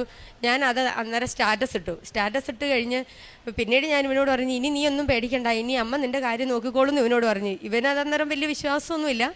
പക്ഷേ പിന്നീട് ഞാൻ കണ്ടത് അത്ഭുതമാണ്. അവൻ വരച്ച ഒരു ചിത്രം ഇതേപോലെ ആരുടെ ചിത്രം വരച്ചു കൊടുത്താൽ, മനുഷ്യരുടെ ആരുടെ പലരുടെ ഒറ്റയ്ക്കൊറ്റയ്ക്കുള്ള ഫോട്ടോ കൊടുത്താൽ അവരൊന്നിച്ചിരിക്കുന്ന രീതിയിലുള്ള ഫോട്ടോ വരച്ച് ഫ്രെയിം ചെയ്ത് ഇഷ്ടം പോലെ ആൾക്കാർക്ക് കൊടുക്കുന്നുണ്ട്. അതിനുള്ള ചെറിയ വരുമാനം അവന് കിട്ടുന്നുണ്ട്. എനിക്ക് ചിന്തിക്കാൻ പറ്റാത്തൊരു കാര്യമാണ്. ആരും പഠിപ്പിച്ചതല്ല, ഒരിടത്തും പോയി ഒരു കോഴ്സും ഇവൻ പഠിച്ചിട്ടില്ല. ആരും അവനെ പഠിപ്പിച്ചിട്ടില്ല, ഇന്ന് ഇങ്ങനെ ചെയ്യുമെന്നും പറഞ്ഞ് ആരും അവനെ കാണിച്ചു കൊടുത്തില്ല. പക്ഷേ ഇന്ന് അവനിങ്ങനെ ചെയ്യുന്നു. അതെന്നെ എൻ്റെ ജീവിതത്തിൽ എനിക്ക് മറക്കാൻ വയ്യാത്തൊരു അത്രയും വലിയൊരു അനുഗ്രഹമായിരുന്നു ഒന്ന്. പിന്നെ 2023 സെപ്റ്റംബർ മാസം 12-ാം തീയതി ഉടമ്പടി ധ്യാനം കൂടുന്ന സമയത്ത് ഞാനിങ്ങനെ വീട്ടുവേലയ്ക്കൊക്കെ പോകുമ്പം കുറേ പേരൊക്കെ പരിഹസിക്കും. അങ്ങനെ ഒരാൾ പറഞ്ഞു, നീ ഇങ്ങനെ നിൻ്റെ വൈഫിനെ പണിക്ക് വിടാതെ ഒരു മുറുക്കാൻകടയൊക്കെ ഇട്ട് ആ വീട്ടിൽ അങ്ങനെ നിർത്തുക, വീടിന് മുമ്പിലൊരു മുറുക്കാൻകട ഇട്ടാൽ മതി, മക്കളെ പോറ്റാൻ അത് മതി എന്ന് പറഞ്ഞു. അത് കേട്ടപ്പോൾ എനിക്ക് ഭയങ്കരമായിട്ട് വിഷമം തോന്നി. ഇന്നത്തെ കാലത്ത് ഒരു മുറുക്കാൻകടയും കൊണ്ട് ഒരു കുടുംബം മുമ്പോട്ട് പോകും. ഡിഗ്രി പഠിക്കുന്ന കൊച്ച്, ഇവൻ +2കാരന്, അതിനും ചെറിയൊരു കൊച്ച്, പ്രായമായ കാരണന്മാർ, എല്ലാവരെയും കൂടെ ഒരു കുടുംബം മുമ്പോട്ട് കൊണ്ടുപോകാനായിട്ട് നമ്മളെ കൊണ്ട് സാധിക്കത്തില്ല. അപ്പം ഞാനിങ്ങനെ വേദനയോടെ പ്രാർത്ഥിക്കുമായിരുന്നു, അമ്മ എനിക്ക് അന്ന് ബാംഗ്ലൂരിൽ നിന്ന് കിട്ടുന്ന പണിക്കൂലിയും എനിക്ക് എങ്ങും എത്തുകയില്ലായിരുന്നു. കടമുണ്ട്, ഞങ്ങൾ രണ്ടുപേരും വയ്യാതെ 2 വർഷത്തോളം വീട്ടിലിരുന്ന സമയമായിരുന്നു. അപ്പം ഒന്നുകൊണ്ട് തികയാത്ത ഒരു സമയമായിരുന്നു. അപ്പം ഞാനിങ്ങനെ അന്നത്തെ ആ ആരാധനയുടെ സമയത്ത് ഇങ്ങനെ വിഷമിച്ചിരുന്ന് പ്രാർത്ഥിക്കുമ്പോൾ അച്ഛൻ പറയുകയാണ്, ഒരു മുറുക്കാൻകട ഇട്ടാൽ 3 കുഞ്ഞുങ്ങളെ നമുക്ക് പോറ്റാൻ പറ്റുമെന്ന്. എനിക്ക് 3 കുഞ്ഞുങ്ങളാണ്. അച്ഛനോട് ആരും വന്ന് പറഞ്ഞല്ല, പക്ഷെ അച്ഛൻ ഈ ആൾക്കാരിൽ നിന്ന് അത് പറയുകയാണ്. എനിക്ക് അപ്പം തന്നെ എനിക്ക് എൻ്റെ വിശ്വാസം കൂടി. അപ്പം ഞാൻ പറഞ്ഞു, അമ്മേ എനിക്ക് 30,000 രൂപ എനിക്ക് കൂലി കിട്ടണം. എൻ്റെ അമ്മച്ചി അന്ന് വീണായിരുന്നു. അമ്മച്ചി എന്ന് പറഞ്ഞാൽ എൻ്റെ അമ്മായിമ്മ. അമ്മച്ചി ഒന്ന് വീണായിരുന്നു. അപ്പം ഞാൻ പറഞ്ഞു, എനിക്ക് ശരിക്കും ഞാൻ അമ്മച്ചിയെ നോക്കേണ്ടതാണ്. എൻ്റെ ഇപ്പോഴത്തെ സാഹചര്യത്തിൽ എനിക്ക് ഒരു കാരണവശാലും അമ്മച്ചിയെ പോയി നോക്കാൻ പറ്റത്തില്ല. ചേട്ടായിയാണ് അമ്മച്ചിയെ നോക്കുന്നത്. അപ്പം ഈ അമ്മച്ചിയുടെ പ്രായമുള്ള ഒരു അമ്മേനെ എനിക്ക് തന്നേരം ഞാൻ പൊന്നുപോലെ നോക്കിക്കോളാം. പിന്നെ എനിക്ക് എന്നും പള്ളിയിൽ പോകാനും പറ്റണം. എനിക്ക് 3 നിയോഗം ഒന്ന് സഹായിച്ചു തരണേന്ന് അന്നത്തെ ഉടമ്പടി ആരാധനയിൽ ഞാൻ ഈ അച്ഛൻ ആരാധന മധ്യേ നിങ്ങളുടെ ആവശ്യങ്ങൾ പറയാൻ പറഞ്ഞപ്പോൾ ഞാൻ പറഞ്ഞെഴുന്നേറ്റ് കുറച്ച് കഴിഞ്ഞപ്പോൾ എനിക്കൊരു കോൾ വരികയാണ്. അതിൻ്റെ കൂടുതൽ അച്ഛൻ പറഞ്ഞു, നിങ്ങളെ സഹായിക്കാൻ കഴിവുള്ളവർ നിങ്ങളുടെ കുടുംബത്തിൽ തന്നെയുണ്ട്, പക്ഷേ അവരാരും നിങ്ങളെ സഹായിക്കത്തില്ല. ഒരാളെ എടുത്തുകൊണ്ട് ഓടിയാൽ എത്ര വേഗത്തിൽ ഓടിയാൽ അവർ സ്പീഡിലാകും, അതുപോലെ അവരുടെ ജീവിതം മാറാൻ പോകാന്നുള്ള ഒരു സന്ദേശം അച്ഛൻ അന്ന് പറയുന്നുണ്ടായിരുന്നു. ഞാൻ അന്ന് ആ ധ്യാനം കൂടി എഴുന്നേറ്റു. ഒരു കുറച്ച് കഴിഞ്ഞപ്പോൾ എനിക്കൊരു കോൾ വരികയാണ്. എൻ്റെ ഒരു കസിൻ സിസ്റ്റർ എന്നെ വിളിക്കുകയാണ്, നീ ഇപ്പോൾ എവിടെയാണ്? ഞാൻ പറഞ്ഞു, ഇങ്ങനെ ഞാൻ പണിക്ക് നിൽക്കുകയാണ്. അന്നേരം പറഞ്ഞു, നീ ഇന്നടുത്തേക്ക് വാ. അപ്പോൾ ആദ്യം എനിക്ക് ബന്ധുക്കളായതുകൊണ്ട് എനിക്ക് അങ്ങോട്ട് പോകാനൊരു മടിയായിരുന്നു. പക്ഷേ അവളോട് അവൾ ഒഴിവായി പോടാന്ന് ഓർത്തുകൊണ്ടാണ് ഞാൻ ആദ്യം നീ എനിക്ക് 30,000 രൂപ തന്നാലേ ഞാൻ വരുവുള്ളൂ. എന്നാലും നീ 30 പറഞ്ഞാലും ഞാൻ തരും എന്ന് പറഞ്ഞു. പിന്നീടാണ് ഞാൻ അന്നത്തെ നിയോഗത്തെപ്പറ്റി ഞാൻ ഓർക്കുന്നത്. 30,000 രൂപ അവരെ എനിക്ക് അന്നേരെ കൂലി തന്നു. പ്രായമായി എൻ്റെ അമ്മച്ചിയുടെ അതേ പ്രായമുള്ള ഒരു അമ്മച്ചീനെ എനിക്ക് നോക്കിയാൽ മതി. എന്നും എനിക്ക് പള്ളിയിൽ പോകാം, പ്രാർത്ഥനയ്ക്കൊന്നും ഒരു തടസ്സമില്ല, നല്ലപോലെ പ്രാർത്ഥിക്കുന്ന ഒരു അമ്മച്ചി. അത്രയും അത് നമ്മൾ ചോദിച്ചാൽ അമ്മ അതേപടി നമ്മുടെ മുമ്പിൽ തരാണ്. പിന്നെ എല്ലാ തരത്തിലും ഞങ്ങൾ ഒറ്റപ്പെട്ട് എല്ലാ തരത്തിലും ഒരുപാട് വേദനിച്ചതായിരുന്നു. പക്ഷേ ഞങ്ങൾക്ക് ഇപ്പോഴും ചുറ്റുവട്ടമൊക്കെ ഞങ്ങൾക്ക് അങ്ങനെ തന്നെയാണെങ്കിലും ഞങ്ങളുടെ വീട്ടിൽ അങ്ങനത്തെ ഒരു വിഷമമില്ല, ബുദ്ധിമുട്ടില്ല. വീട്ടിലേക്ക് ഇപ്പോൾ ആരും വഴക്കിന് വരാറില്ല. ഞാൻ വീടിന് ചുറ്റും ഉടമ്പടി ഉപ്പിട്ട് പ്രാർത്ഥിക്കുമായിരുന്നു.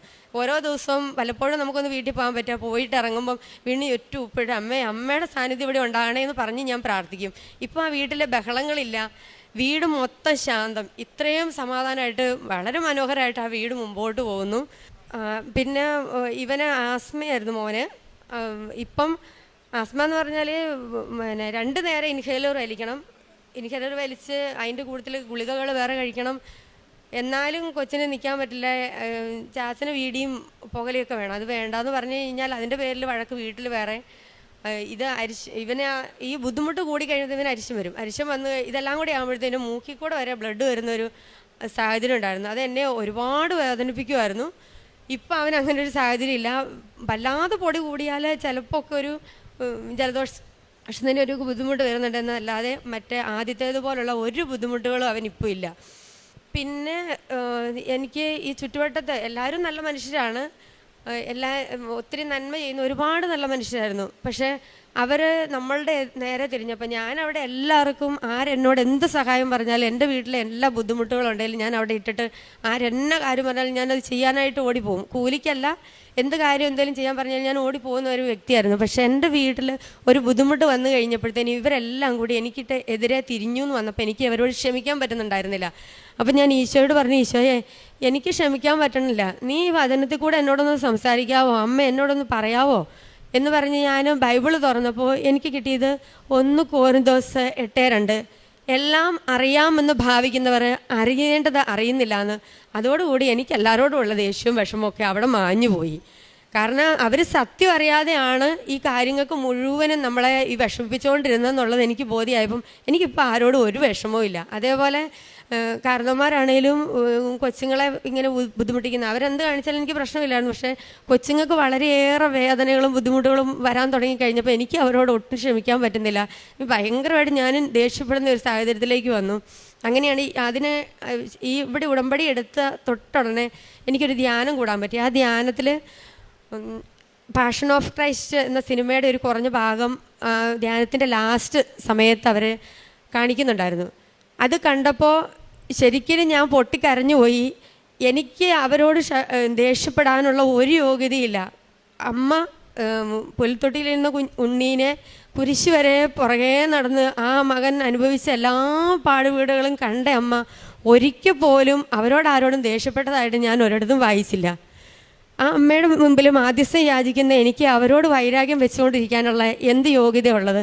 അതോടുകൂടി എന്നെ വിഷമിപ്പിക്കുന്ന ആ ഓരോരുത്തരോടും ഉള്ളു തുറന്ന് മനസ്സ് തുറന്ന് എനിക്ക് ക്ഷമിക്കാനും അവരെ സ്നേഹിക്കാനും എനിക്കിന്ന് പറ്റുന്നുണ്ട്.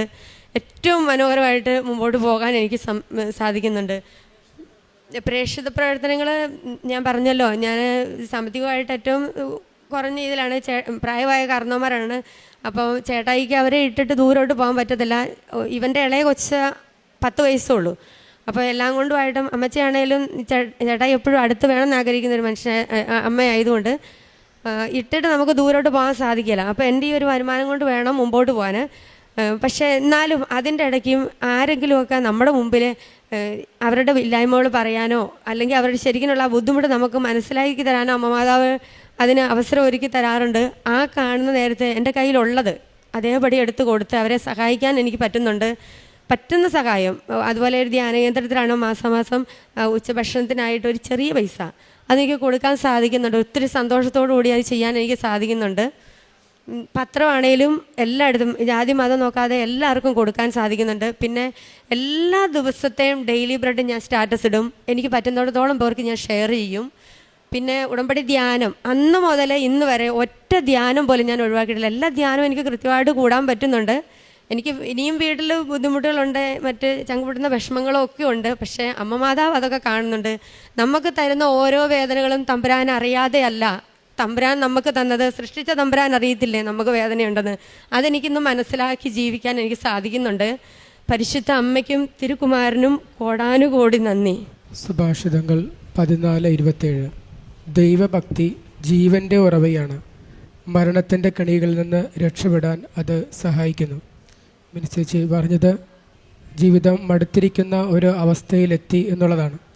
പക്ഷേ ചേച്ചിക്കൊരു ഗുണമുണ്ടായിരുന്നു, ദൈവഭക്തി. സാക്ഷ്യങ്ങൾ കേൾക്കുവാൻ ഒരു കൃപ ലഭിച്ചു. സാക്ഷ്യങ്ങൾ ആ സമയത്ത് കേട്ടുകൊണ്ടേയിരുന്നു. ബഹുമാനപ്പെട്ട ജോസഫ് അച്ഛൻ പറയാറുണ്ട്, ഓരോ സാക്ഷ്യവും പരിശുദ്ധ അമ്മ നമുക്ക് തുറന്നു തരുന്ന വാതിലാണ്.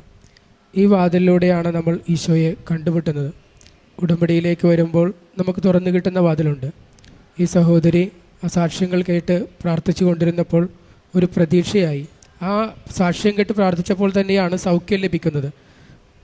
നിരവധി മരുന്ന് കഴിച്ചിട്ടും മാറാതിരുന്ന അസുഖം മുടന്തുപോലെ എത്തി, വലിയ നീരുണ്ടായി. അതൊക്കെ ആ സാക്ഷ്യം കേട്ട് പ്രാർത്ഥിച്ചപ്പോഴാണ് മാറിപ്പോകുന്നത്. വീണ്ടും വീണ്ടും ആരാധന കൂടിയ സമയത്ത് ജോസഫച്ചൻ ആരാധന സമയത്ത് പറഞ്ഞ സന്ദേശം ഇവർക്ക് വേണ്ടിയിട്ടുള്ളതായിരുന്നു, ആമയെ എടുത്തുകൊണ്ട് പോകുന്നു എന്നുള്ളത്. അതായത് ഇവർക്ക് രക്ഷപ്പെടാൻ കഴിയാത്തത് ദൈവം ചെയ്തു കൊടുക്കുന്നു എന്നുള്ളതാണ്. ഓരോ ഉടമ്പടി സാക്ഷ്യവും അതുതന്നെയാണ്.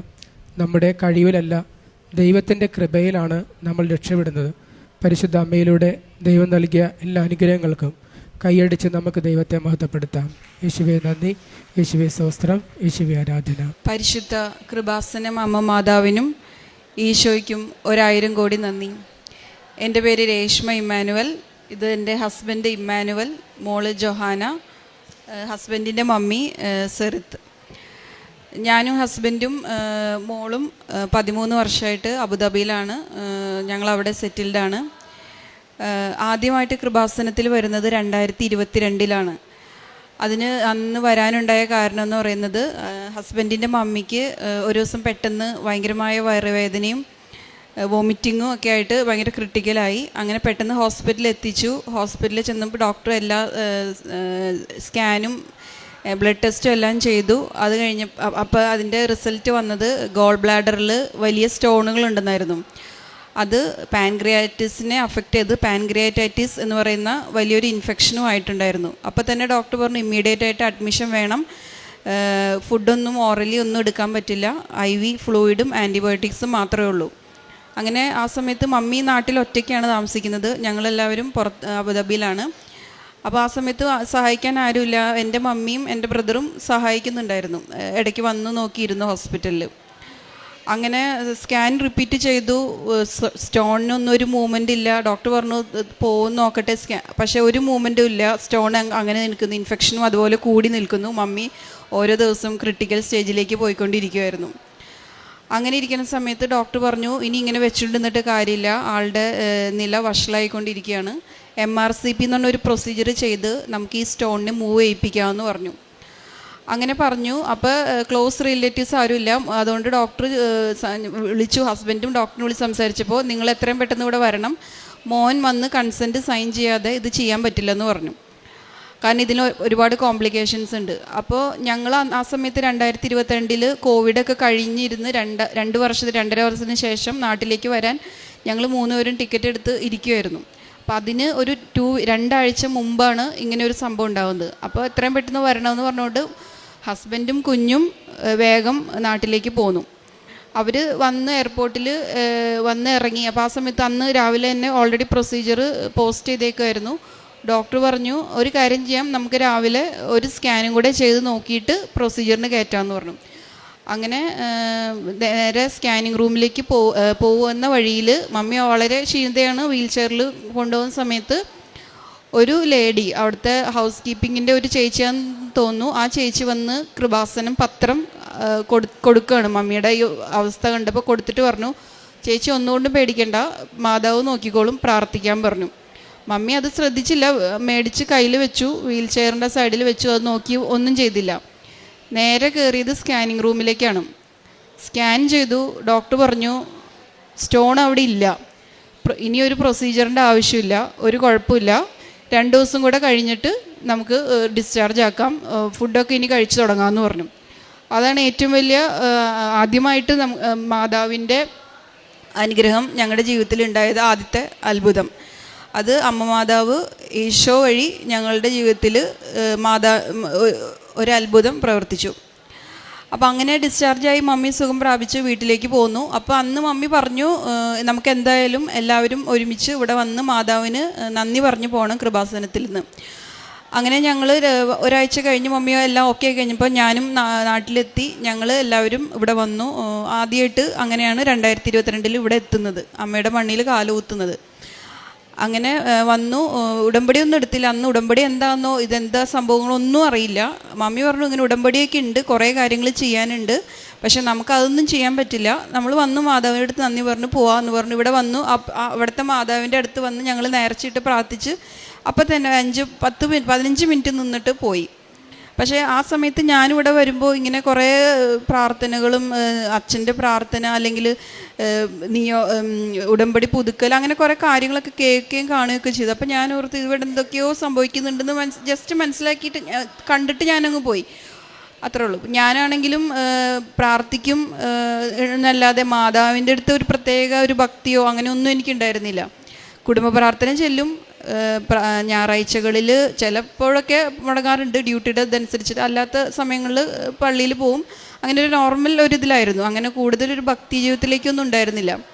പക്ഷേ ആ വർഷം 2022 ഇവിടുന്ന് ഞങ്ങൾ വെക്കേഷനും കഴിഞ്ഞ് തിരിച്ച് അബുദാബിയിൽ എത്തിയപ്പോൾ തൊട്ട് എൻ്റെ മനസ്സിൽ ഭയങ്കരമായൊരു ചിന്തയാണ്, എങ്ങനെയാണ് ഇവിടുത്തെ ഇത്രയും കാര്യങ്ങൾ, എന്താണ് ഇവിടുത്തെ കാര്യങ്ങളെന്നറിയാം. അങ്ങനെ വേഗം യൂട്യൂബ് എടുത്ത് വെബ്സൈറ്റിൽ കയറി ഫാദർ ജോസഫിൻ്റെ സൈറ്റ് എടുത്ത് സബ്സ്ക്രൈബ് ചെയ്ത് പിന്നെ അവിടെ നിന്ന് തൊട്ട് അങ്ങോട്ട് എല്ലാ സാക്ഷ്യങ്ങളും പ്രയറുകളും അച്ഛൻ്റെ ഉടമ്പടി ധ്യാനങ്ങളും എല്ലാം കേൾക്കാൻ തുടങ്ങി. അപ്പോഴാണ് ഇതെന്താണ് ഉടമ്പടി എന്താണെന്നും അതിലെ നിയോഗങ്ങൾ എന്തൊക്കെയാണ്, നിബന്ധനകൾ എന്തൊക്കെയാണ്, നമ്മൾ ചെയ്യേണ്ട കാര്യങ്ങൾ എന്താണ്, പ്രേക്ഷിത പ്രവർത്തനം അല്ലെങ്കിൽ എന്താണ് കാരുണ്യ പ്രവൃത്തികൾ, അവർ സാക്ഷ്യങ്ങളിലാണ് കൂടുതൽ മനസ്സിലാക്കാൻ പറ്റിയത്. ഇവർ ചെയ്യുന്ന കാര്യങ്ങൾ പറഞ്ഞപ്പോഴാണ് ഇങ്ങനെയൊക്കെയാണ് ചെയ്യേണ്ടതെന്ന് മനസ്സിലാക്കി. അപ്പോൾ അതുവരെ ഞാൻ എപ്പോഴും മൊബൈൽ എടുക്കുന്നത് യൂട്യൂബ് മറ്റ് ഷോർട്സ് റീൽസ് കാണും, അല്ലെങ്കിൽ എൻ്റെ ഫേസ്ബുക്കിൽ നോക്കും. ഇതാണ് എൻ്റെ സമയം ഞാൻ ഇങ്ങനെ കൂടുതലും സ്പെൻഡ് ചെയ്യും. അപ്പോൾ ഞാൻ ഓർത്ത് എന്തുകൊണ്ടാണ് കൂടുതൽ നമുക്ക് സാക്ഷ്യങ്ങൾ കേൾക്കാമല്ലോ എന്ന് വിചാരിച്ച് ഞാൻ അപ്പോൾ തന്നെ ഫേസ്ബുക്ക് അക്കൗണ്ട് ഡീആക്ടിവേറ്റ് ചെയ്തു. ആ സമയം നമുക്ക് സാക്ഷ്യങ്ങൾ കേൾക്കാമെന്നുള്ളതായിരുന്നു എൻ്റെ ഒരു ഇത്. അങ്ങനെ അതിനുശേഷം നെക്സ്റ്റ് 2023 വെക്കേഷന് വരുന്നവരെ ആ ഒരു വർഷം മുഴുവനും ഞാൻ ഈ പ്രാർത്ഥനകളും എല്ലാം കേട്ട് ഉടമ്പടിയിലേക്ക് വരുവാനായിട്ടുള്ള ഭയങ്കര ഒരു പ്രിപ്പറേഷനിലായിരുന്നു.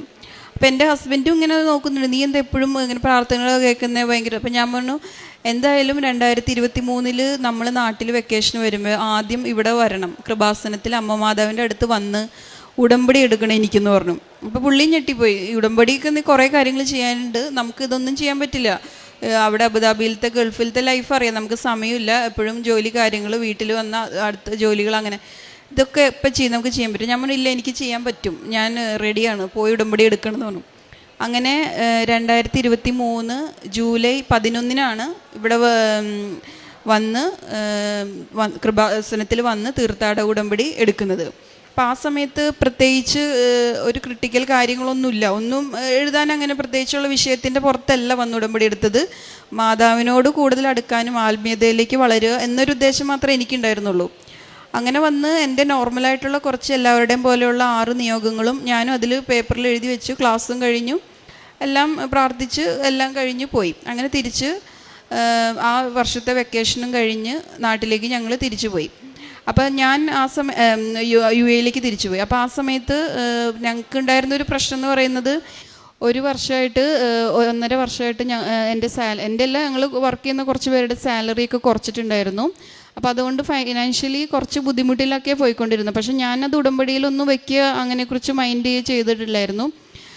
അപ്പം ഞാൻ അന്ന് ഇവിടെ ഉടമ്പടി എടുക്കാൻ വന്ന ആ മാസത്തിലായിരുന്നു ഞങ്ങളുടെ അടുത്തുള്ള വേറൊരു ഹോസ്പിറ്റലിൽ ഇൻ്റർവ്യൂ നടക്കുന്നുണ്ടായിരുന്നു. വോക്ക് ഇൻ ഇൻ്റർവ്യൂ ആയിരുന്നു. അപ്പോൾ എൻ്റെ കൂടെ ഉണ്ടായിരുന്ന എല്ലാവരും പോയി ആ സമയത്ത് ഇൻ്റർവ്യൂ അറ്റൻഡ് ചെയ്യാനും അവർക്ക് അതിനുള്ള ഇൻ്റർവ്യൂ കോൾ വരികയും എല്ലാം പാസ്സാവുകയും ചെയ്തു. അപ്പം ഞാൻ തിരിച്ച് ചെന്നപ്പോൾ എല്ലാവരും പറഞ്ഞു, ചേച്ചി ഞങ്ങളിങ്ങനെ അറ്റൻഡ് ചെയ്തു, എല്ലാവരും സെലക്റ്റഡ് ആയിട്ടുണ്ടെന്ന്. അപ്പോൾ എനിക്ക് ആ സമയത്ത് ഭയങ്കര വിഷമമായോ, ഞാൻ ഇല്ലാതെ പോയല്ലോ, എനിക്ക് ആ അവസരം നഷ്ടപ്പെട്ടല്ലോ എന്ന് വെച്ചിട്ട് ഞാൻ ആ സമയത്ത് മാതാവിനോട് മുട്ടിപ്പായിട്ട് പ്രാർത്ഥിച്ചു. എനിക്കും അവിടെ ആ ഹോസ്പിറ്റലിലേക്ക് ഒരു ജോലി വേണം, അത് നിൻ്റെ കയ്യൊപ്പോട് കൂടിയിട്ട് നീ തന്നതാന്ന് പറയാനായിട്ട് എനിക്കതിനൊരു അടയാളത്തോടു കൂടി എനിക്ക് വേണമെന്ന് പറഞ്ഞു. അങ്ങനെ ഞാനൊരു മെയിൽ ID എനിക്ക് ആരോ തന്നു, അതിൽ സെൻഡ് ചെയ്യാൻ പറഞ്ഞു. അങ്ങനെ ഞാൻ അതിൽ CV സെൻഡ് ചെയ്തു. എന്നിട്ട് ഞാൻ പ്രാർത്ഥിച്ചുകൊണ്ടിരുന്നു.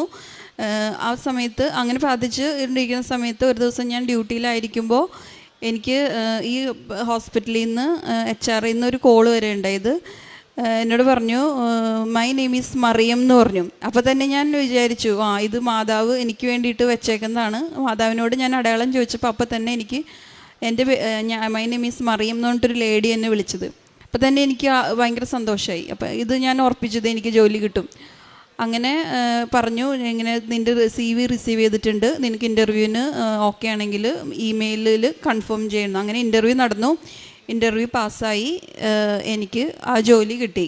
ആ ജോലിയിലേക്ക് മാതാവിൻ്റെയും യേശുവിൻ്റെയും അനുഗ്രഹത്താൽ എനിക്ക് സെലക്ഷനായി. പിന്നെ അതിൻ്റെ പേപ്പർ വർക്ക്സ് 1 വർഷം ഉണ്ടായിരുന്നു. ഈ ലാസ്റ്റ് ഇയർ ആണ് എനിക്ക് അവിടെ ജോയിൻ ചെയ്യാൻ പറ്റിയത്.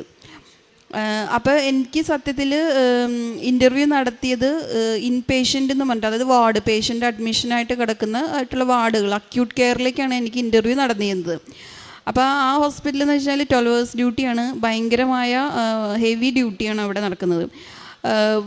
എല്ലാവരും പറയും ഭയങ്കര ബുദ്ധിമുട്ടാണ്, ഹെവിയാണ്. പക്ഷെ എന്നാലും എല്ലാവരും സാലറിയൊക്കെ ഓക്കെ ആയതുകൊണ്ട് ഒരു വിധത്തിൽ അങ്ങനെ നിന്ന് പോകുമായിരുന്നു.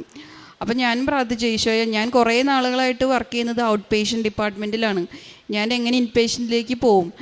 മാതാവ് ഇതിനൊരു എന്തെങ്കിലും ഒരു അടയാളം, എന്തെങ്കിലും ഒരു മാറ്റം വരുത്തണം എന്ന് ഞാൻ പ്രാർത്ഥിച്ച് എല്ലാ ദിവസത്തെയും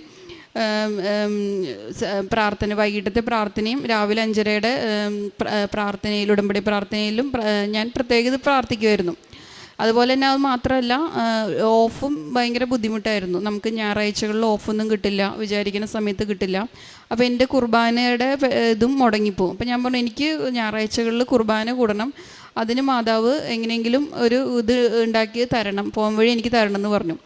അങ്ങനെ ഞാൻ അവിടെ ജോയിൻ ചെയ്യാനായിട്ട് ഓറിയൻറ്റേഷൻ ക്ലാസ്സിന് ചെല്ലുമ്പോൾ എനിക്ക് അവർ അതിന് മുമ്പത്തെ ദിവസമൊക്കെ ID വേണ്ടി ഫോട്ടോ എടുത്തിട്ടുണ്ടായിരുന്നു. അപ്പോൾ എനിക്ക് ID എനിക്ക് തന്നത് ദിസ് ഈസ് യുവർ ID എന്ന് പറഞ്ഞ് തരുമ്പോൾ അതിൽ എഴുതിയിരിക്കുന്നത് ഔട്ട് പേഷ്യൻ്റ് എന്നാണ്.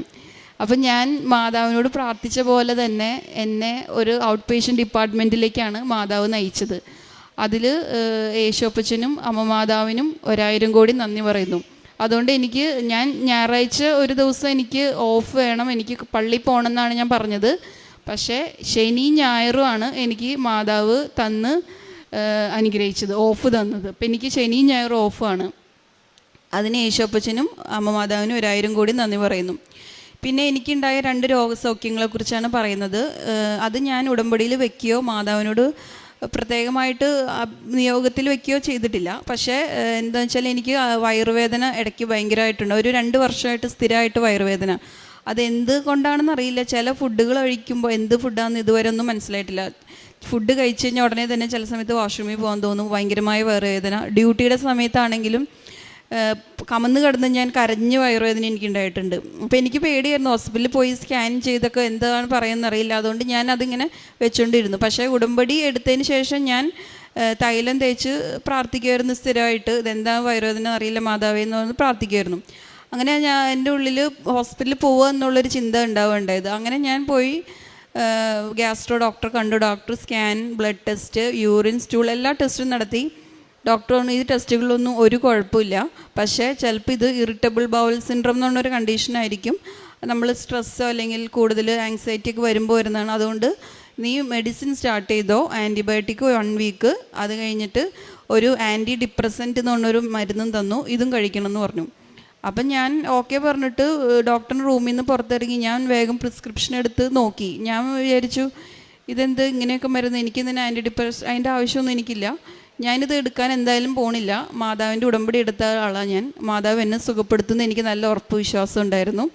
അങ്ങനെ അപ്പം തന്നെ ആ പ്രിസ്ക്രിപ്ഷൻ ഡോക്ടറിൻ്റെ റൂമിൽ നിന്ന് ഇറങ്ങിയപ്പോൾ ഞാൻ അത് 4ആയിട്ട് മടക്കി എൻ്റെ ബാഗിൽ വെച്ചു. ഫാർമസിയിലും പോയില്ല, ആ മെഡിസിനും വാങ്ങിച്ചില്ല. അതിനുശേഷം എനിക്കിങ്ങനെ ഒരു വയറുവേദനയെ വന്നിട്ടില്ല. മാതാവും യേശോപ്പച്ചനും അത് എനിക്ക് സുഖം നൽകി അനുഗ്രഹിച്ചു. പിന്നെ വേറൊരു രോഗസൗഖ്യം എനിക്കുണ്ടായത് ആസ്മയാണ്. എനിക്ക് 2016 തൊട്ടിട്ട് അലർജിക് ആസ്മ ഉണ്ടായിരുന്നു.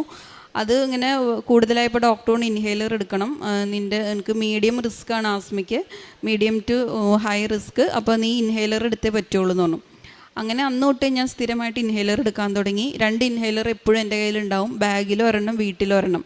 അപ്പോൾ ഡ്യൂട്ടിക്ക് പോകുമ്പോൾ കയ്യിലും വയ്ക്കും, വീട്ടിലും വയ്ക്കും. അപ്പോൾ അത് തീരുമ്പോൾ എക്സ്പയർ ആകുമ്പോഴും ഞാനിങ്ങനെ റീഫിൽ ചെയ്തുകൊണ്ടിരിക്കുമായിരുന്നു 2016 തൊട്ട് 2022 വരെ. അതിനുശേഷം ഉടമ്പടി 2023 വരെ ഞാൻ ഉപയോഗിച്ചിട്ടുണ്ട്. 2023 വന്ന് ഉടമ്പടി എടുത്തതിന് ശേഷം അത്ഭുതകരമായിട്ട് എനിക്ക് ആസ്മ അങ്ങനത്തെ ഒരു പ്രശ്നം ഉണ്ടായിട്ടില്ല. പണ്ട് ഞാൻ വീട്ടിലൊരു പൊടി അടിക്കുമ്പോഴോ ചൂലെടുക്കുമ്പോഴോ മാസ്ക് ഒക്കെ വെച്ച് ഭയങ്കര സെക്യൂറായിട്ടാണ് ഞാൻ ചെയ്യാറ്. കാരണം എനിക്കിങ്ങനെ അലർജി ഉള്ളതുകൊണ്ട് തുമ്മലും ഭയങ്കര ബുദ്ധിമുട്ടൊക്കെ ആയിരുന്നു. അപ്പം തന്നെ ഭയങ്കരമായിട്ട് അലർജി വരും, രാത്രി കിടന്ന് ഉറങ്ങാൻ പറ്റില്ല, അങ്ങനത്തെ അസുഖങ്ങൾ വരും. പക്ഷെ അതിനുശേഷം ഞാൻ എത്ര പൊടിയിലും എനിക്ക് ഒരു കുഴപ്പമില്ല. ഞാൻ വളരെ കൂളായിട്ട് പൊടി വന്നാലെല്ലാം മൂക്കിലൊക്കെ കയറും. പക്ഷേ എനിക്ക് അതിനുശേഷം അമ്മ മാതാവ് അങ്ങനെ ഒരു വലിയൊരു രോഗസൗഖ്യം നൽകി. യേശോപ്പച്ചനും അമ്മ മാതാവും അനുഗ്രഹിച്ചു. ഇൻഹേലർ അതിനുശേഷം ഞാൻ കണ്ടിട്ട് പോലുമില്ല, ഞാൻ വാങ്ങിക്കാറുമില്ല, ആ ഭാഗത്തേക്ക് നോക്കാറും, എനിക്ക് അതിൻ്റെ ഒരു ആവശ്യമേ വന്നിട്ടില്ല. അങ്ങനെ 2 രോഗസൗഖ്യങ്ങളാണ് എനിക്ക് കിട്ടിയത്. പിന്നെ മോളുടെ കാര്യം, ഇതെൻ്റെ മോള് ഞാൻ പറഞ്ഞു. അപ്പോൾ അവൾ കുറച്ച് ക്ലാസ്സിലൊക്കെ ഒരു പഠിക്കുന്ന കാര്യത്തിലൊക്കെ ഒരു ശ്രദ്ധക്കുറവും കോൺസെൻട്രേഷനൊക്കെ കുറയുമ്പോൾ ഞങ്ങൾ വിഷമിച്ച് ഞാൻ പ്രാർത്ഥിക്കുമായിരുന്നു. അങ്ങനെ ഞാനിങ്ങനെ ഒരു ദിവസം പ്രാർത്ഥിച്ചുകൊണ്ട് അച്ഛൻ ഉടമ്പടിയുടെ സമയത്ത് ധ്യാനത്തിൻ്റെ സമയത്ത് പറയുമ്പോൾ ഞാനിങ്ങനെ ഓർത്തു, എൻ്റെ മോളെ വിഷമിച്ച് ഞാനിങ്ങനെ പ്രാർത്ഥിച്ചു. അവൾക്കും ഇങ്ങനെ ഒരു ശ്രദ്ധക്കുറവിൻ്റെ കാര്യങ്ങൾ പ്രാർത്ഥിച്ചപ്പോൾ അപ്പോൾ അവൾ സ്കൂളിലായിരുന്നു. അപ്പോൾ അച്ഛൻ അന്നത്തെ ധ്യാനത്തിൽ പറഞ്ഞത് ഇങ്ങനെ പറഞ്ഞു, ഒരു സ്കൂൾ കുട്ടിയെ കാണിച്ചു തരുന്നുണ്ട് മനസ്സിൽ. സ്കൂൾ യൂണിഫോം ഇട്ടിട്ടുണ്ട്, വൈറ്റ് ഷൂ ഇട്ടൊരു കുട്ടി എന്ന് പറഞ്ഞു. അപ്പോൾ അന്ന് അവൾ കറക്റ്റ് വൈറ്റ് ഷൂ ഇട്ടിട്ടാണ് സ്കൂളിൽ പോയത്. ബ്ലാക്ക് 2 ഷൂ ഉണ്ട്, പക്ഷെ അന്ന് കറക്റ്റായിട്ട് അവൾ ആ വൈറ്റ് ഷൂ ഇട്ടിട്ട് ആ സമയത്ത് സ്കൂളിലായിരുന്നു. അപ്പം തന്നെ എനിക്ക് മനസ്സിലായി മാതാവും യേശോപ്പയും എൻ്റെ മോളിൽ ബ്ലെസ് ചെയ്തു എന്ന് മനസ്സിലായി. അതിനുശേഷം അവൾ ഒരുപാടങ്ങൾ മാറ്റങ്ങൾ ഉണ്ടായിട്ടുണ്ട്. അതിനെപ്പറ്റി അവൾ ഒന്ന് പറയുന്നതായിരിക്കും. ഹായ്, എൻ്റെ നെയിം ജഹാന.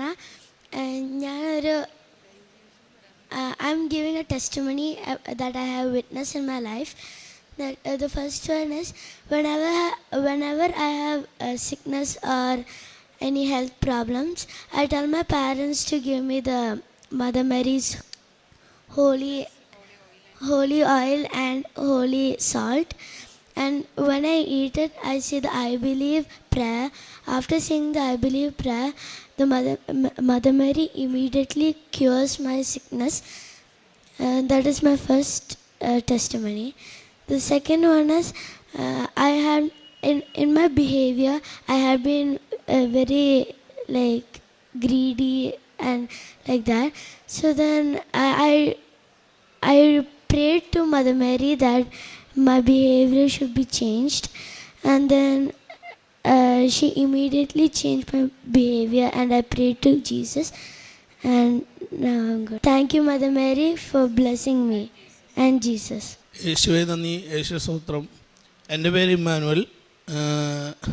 ആദ്യമായിട്ട് പറയാനുള്ളത്, എനിക്ക് ഒരുപാട് വർഷങ്ങളായി 15 വർഷമായിട്ട് കാലിനൊരു ഓപ്പറേഷൻ സർജറി കഴിഞ്ഞതാണ്. അപ്പോൾ അത് നമുക്ക് റീപ്ലേസ്മെൻറ്റ് പറഞ്ഞാണ് എൻ്റെ ഹിപ്പിന്. അന്നോട്ട് പ്രയറൊക്കെ ഉണ്ട്, എന്നാലും നമുക്ക് അങ്ങനെ ചില സമയങ്ങളിലെല്ലാം നല്ല പെയിൻ വരും. അപ്പോൾ ഈ വൈഫ് ഉടമ്പടി എടുത്തതിന് ശേഷം ഒരു 8 മന്ത്സ് കഴിഞ്ഞ് കഴിഞ്ഞപ്പോൾ എനിക്ക് പെട്ടെന്ന് ഒരു ദിവസം ഫീൽ ചെയ്തത്, ഞാൻ എവിടെ ഇരുന്ന് ഇട്ടാലും ഹിപ്പ് ജോയിൻറ്റ് തെറ്റിപ്പോവും. പിന്നെ അതേപോലെ വാഷ്റൂമിൽ നമ്മൾ ഇരുന്നാലും തന്നെ എണിക്കാൻ പറ്റില്ല നമുക്ക്. അതേപോലത്തെ ഒരു കണ്ടീഷനായിരുന്നു എനിക്ക് ഒരു ദിവസം. അങ്ങനെ നമുക്ക് പുറത്തിരിക്കുമ്പോഴെല്ലാം മക്കളുടെ സഹായമൊക്കെ എടുക്കാൻ പറ്റും, വാഷ്റൂമിൻ്റെ അകത്തൊക്കെ ഇരിക്കുമ്പോൾ നമുക്ക് പറ്റില്ലല്ലോ. അങ്ങനെ അന്ന് ഞാൻ വൈഫിനോട് അത് പറഞ്ഞില്ല. 2 ദിവസം കഴിഞ്ഞിട്ട് ഞാൻ എന്ത് ചെയ്തു, ഉടമ്പടി തൈലം എടുത്ത് പുരട്ടി വിശ്വാസ പ്രമാണം എത്തിച്ചു. ഞാൻ അമ്മ മാതാവിനോട് പറഞ്ഞു, എനിക്കിത് മാറ്റി തന്നെ, എനിക്കിത് പറ്റുന്നില്ല. ഒരു 2 ആഴ്ച മാത്രം എനിക്കത് സ്ട്രഗിൾ ചെയ്യേണ്ടി വന്നുള്ളൂ. അതിനുശേഷം എനിക്ക് ആ ഫീലിങ്ങേ ഇല്ല. ഇപ്പോൾ എവിടെ ഇരുന്ന് എനിക്കാലും ഒരു കുഴപ്പമില്ല, വാഷ്റൂമിൽ ഇരുന്ന് എനിക്കാനും എനിക്ക് ഒരു പ്രോബ്ലം ഇല്ല. ആ ഒരു തെറ്റൽ, ഹിപ്പ് തെറ്റാന്ന് പറഞ്ഞു കഴിഞ്ഞാൽ എല്ലാവർക്കും അറിയാം, നമ്മൾ ഇരുന്നിങ്ങനെ എനിക്കുമ്പോൾ ജോയിൻ്റ് ഇങ്ങനെ സ്റ്റിഫായി പോകും, പിന്നെ നമുക്കൊന്നും ചെയ്യാൻ പറ്റില്ല. അപ്പോൾ അങ്ങനത്തെ ഒരു അവസ്ഥയായിരുന്നു. അത് ഏറ്റവും വലിയൊരു അത്ഭുതമായിട്ട് ഞാൻ കാണുന്നു. വൈഫ് ഉടമ്പടി എടുത്ത കാരണം കൊണ്ട് നമ്മളിപ്പോൾ ഉടമ്പടി തൈലവും ഉപ്പും എല്ലാം നമ്മൾ എപ്പോഴും യൂസ് ചെയ്യും. കൊച്ചിന് തന്നെ എന്തെങ്കിലും അസുഖം വന്നാലും ഞാൻ ഫസ്റ്റ് തന്നെ ഉപ്പ് കൊടുത്തിട്ട് വിശ്വാസ പ്രമാണം എത്തിക്കാൻ പറയും. ഐ ബിലീവ് എത്തിക്കും മോള്, അത് എത്തിച്ച് കഴിഞ്ഞാൽ അവൾ ഓക്കെയാണ്.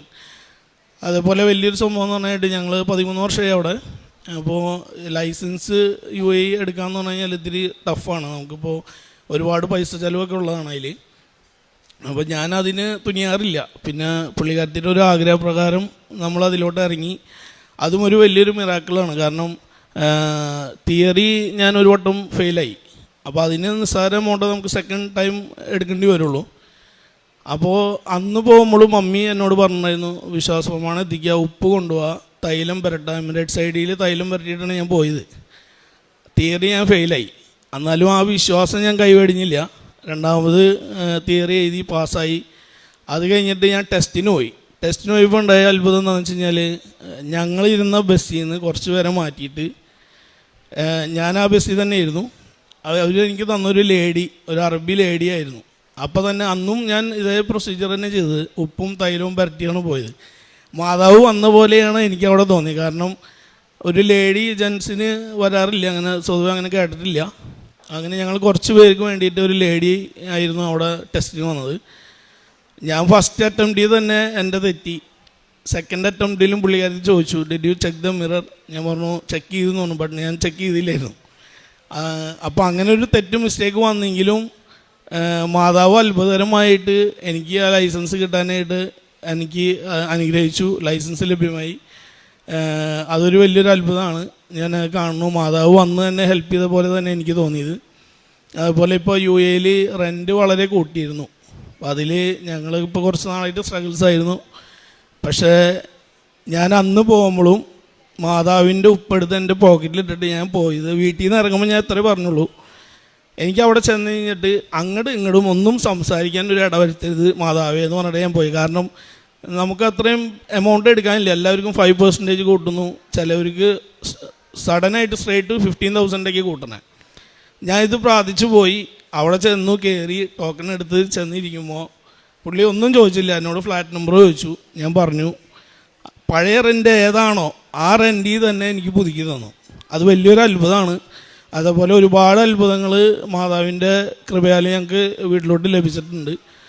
പിന്നെ വണ്ടി എടുത്തത് തന്നെ ഞങ്ങൾ, എൻ്റെ ഒരു ഫ്രണ്ട് ഉണ്ട്, അവരൊക്കെ എല്ലാവരും അവിടെ മന്ത്ലി എല്ലാവരും മാറി മാറി മാതാവിൻ്റെ രൂപം കാറിൽ കൊണ്ടുപോയിട്ട് ഞങ്ങളെല്ലാവരും കൊന്തെത്തിക്കും.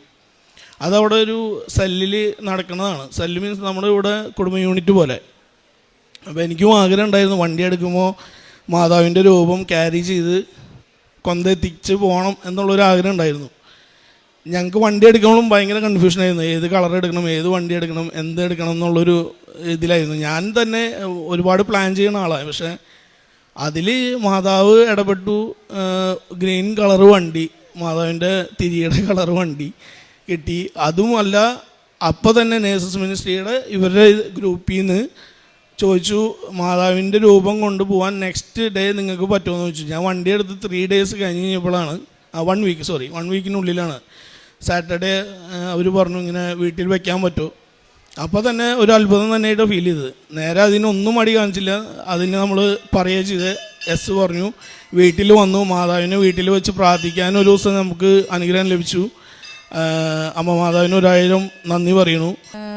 കാരുണ്യ പ്രവൃത്തികളായിട്ട് ചെയ്തത് ഞാനിപ്പോൾ ഇവിടെ ഉടമ്പടിയുടെ ഇത് കാണുമ്പോൾ എല്ലാവരും പറയുന്നത് കാരുണ്യ പ്രവൃത്തികളിൽ മെയിനായിട്ട് പൊതിച്ചോറുണ്ടാക്കി കൊടുക്കുക, ഫുഡ്, അതൊക്കെയാണ്. പക്ഷേ അവിടെ UAE കുറച്ച് ലിമിറ്റേഷൻസ് നമുക്ക് അതിലുള്ളതുകൊണ്ട് എനിക്കും ഇതുപോലെ തന്നെ ഫുഡ് കൊടുക്കണമെന്ന് ആഗ്രഹമുണ്ട്. പക്ഷേ ആർക്ക് കൊടുക്കുക അങ്ങനെ ഒരു കൺഫ്യൂഷനായിരുന്നു. അപ്പോൾ എൻ്റെ മനസ്സിൽ പെട്ടെന്ന് വന്നത് അവിടെ ഈ മുനിസിപ്പാലിറ്റി ക്ലീനിങ്ങിൻ്റെ കുറേ ബോയ്സ് ഉണ്ട്. അപ്പോൾ ഓരോ കിലോമീറ്ററിലും ഓരോ ബോയ്സിനെ അവർ അലോക്കേറ്റ് ചെയ്തിട്ടുണ്ട് ക്ലീനിങ് ചെയ്യാനായിട്ട്. അപ്പോൾ എൻ്റെ മനസ്സിൽ അവരെയാണ് വന്നത്. അപ്പോൾ ഞാൻ ഓർത്ത് ഓക്കെ എന്നാൽ അവർക്ക് കൊടുക്കാമെന്ന് വെച്ചിട്ട് ഞാൻ ആദ്യമായിട്ട് ഇത് ചെയ്യുമ്പോൾ ജൂലൈ മാസമാണ് അത്. ആ സമയത്ത് ഒരു 48-49 ഡിഗ്രീസ് ചൂടുള്ള സമയം. അന്നാണ് ഞാൻ ഈ ഫുഡിൻ്റെ പാക്കറ്റ് 5 പാക്കറ്റ് വാങ്ങിച്ച് ഞാൻ കയ്യിൽ വെച്ചിട്ട് ഇങ്ങനെ നടക്കുകയാണ്. അപ്പോൾ ഇവരെ കണ്ടിട്ട് വേണം കൊടുക്കാൻ, കണ്ടുപിടിക്കണം നമ്മൾ. അപ്പോൾ ഓരോ കിലോമീറ്ററും നടന്നു കഴിയുമ്പോൾ ഒരാളെ കിട്ടും, പിന്നെ അടുത്ത കിലോമീറ്റർ നടക്കുമ്പോൾ ഒരാളെ കിട്ടും. അങ്ങനെ ചിലപ്പോൾ നമ്മൾ 2 കിലോമീറ്റർ നടന്നാലും ചിലപ്പോൾ ആ ആൾ അവിടെ ഉണ്ടാവണമെന്നില്ല. പക്ഷെ ആദ്യം ഞാനിങ്ങനെ ആ സമയത്ത് ആദ്യത്തെ പ്രാവശ്യം ഞാൻ നടക്കുമ്പോൾ ഞാൻ ഏകദേശം 6 കിലോമീറ്റർ 7 കിലോമീറ്റർ നടന്നിട്ടും എനിക്ക് ആരെയും കാണാൻ പറ്റിയില്ല ഈ ക്ലീനിങ്ങിന്, കാരണം ചൂട്. അപ്പം ഞാൻ അന്വേഷിച്ചു. ഞാനപ്പോൾ എൻ്റെ അവിടെ ഫ്ലാറ്റിൽ വന്ന് ചോദിച്ചു, ഈ ചേട്ടാ ഇവിടുത്തെ ആൾക്കാരൊന്നും കാണുന്നില്ല എന്തെന്ന് വെച്ച് പറഞ്ഞു അതറിയില്ല, ഇപ്പം ചൂട് കൂടുതൽ കാരണം അവരുടെ ടൈം ഷിഫ്റ്റ് ചെയ്തു, ഈവനിങ്ങിൽ അവർ ഷിഫ്റ്റ് വരുന്നു. അപ്പം എനിക്കിത് ഓൾറെഡി അറിയാവുന്ന കാര്യമാണ്, ഞാനവിടെ 13 വർഷമായിട്ട് ഉള്ളതാണ്. ഞാൻ പറഞ്ഞു ശരിയാണല്ലോ എനിക്കറിയാവുന്ന കാര്യം, പക്ഷെ ഞാൻ മറന്നുപോയി. പക്ഷെ അത്രയും ദൂരം വിശ്വാസപ്രമാണം എത്തിച്ച് ഇങ്ങനെ അന്വേഷിച്ച് നടന്നു. പക്ഷേ എനിക്ക് ആരെയും കിട്ടിയില്ല. ഞാൻ തിരിച്ച് റൂമിൽ വന്നിരുന്നു. എന്നിട്ട് കുറച്ച് നേരം കഴിഞ്ഞ് ചൂടിൻ്റെ ഇത് കുറഞ്ഞപ്പോൾ പിന്നെ ഞാൻ പോയി ഇതുപോലെ 6 കിലോമീറ്റർ 7 കിലോമീറ്റർ പിന്നെയും ഞാൻ നടന്നു പോയി. അപ്പോഴും ഞാൻ ഫാസ്റ്റിങ്ങിൽ ഇരിക്കുകയാണ്. അങ്ങനെ ഒരു തുള്ളി വെള്ളം പോലും കുടിക്കാതെ അങ്ങനെയാണ് ഇവരെ കണ്ടെത്തി ഫുഡുകളൊക്കെ എനിക്ക് കൊടുക്കാൻ പറ്റി. പിന്നെ അത് ഞങ്ങൾ എല്ലാ ആഴ്ചയിലും അങ്ങനെ ചെയ്യാൻ തുടങ്ങി. അത് മാത്രമല്ല മറ്റ് ഇങ്ങനെയുള്ളവരല്ല, അല്ലാതെ നമുക്കവിടെ വിഷമിച്ചിരിക്കുന്നവർ, ചിലപ്പോൾ ആൾക്കാർ വെള്ളം കിട്ടാതെ ഇരിക്കുന്നവർ, ചൂടിൻ്റെ സമയത്ത് വേർത്തൊലിച്ച് പണിയെടുക്കുന്നവർ, അവർക്കൊക്കെ ഞങ്ങൾ സ്നാക്സും വെള്ളവും ഒക്കെ വാങ്ങിച്ചു കൊടുക്കാറുണ്ട്. അതുപോലെ നാട്ടിലാണെങ്കിലും മമ്മി ഇവിടെ ഒരു ഓർഫനേജിൽ എല്ലാ മാസവും അവർക്കുള്ള സാധനങ്ങളും ഗ്രോസറി പർച്ചേസിങ്ങിനൊക്കെ ഉള്ള പൈസ കൊടുക്കാറുണ്ട്. അവർക്ക് ഫുഡിനുള്ള ഇതും പൈസയും കൊടുക്കാറുണ്ട്. പിന്നെ ഞാൻ ഇവിടുന്ന് ഉടമ്പടി എടുത്തതിന് ശേഷം ഞാൻ ചെയ്തൊരു കാര്യം എന്ന് വെച്ചാൽ പ്രേക്ഷിത വേല എങ്ങനെ ചെയ്യാൻ പറ്റുമെന്ന് ഓർത്തപ്പോൾ എനിക്ക് തോന്നി ഒരു കൃപാസനം ഗ്രൂപ്പ് ഉണ്ടാക്കാം എന്ന് വിചാരിച്ചു. അങ്ങനെ ഞാനൊരു വാട്സപ്പ് ഗ്രൂപ്പ് ക്രിയേറ്റ് ചെയ്തു.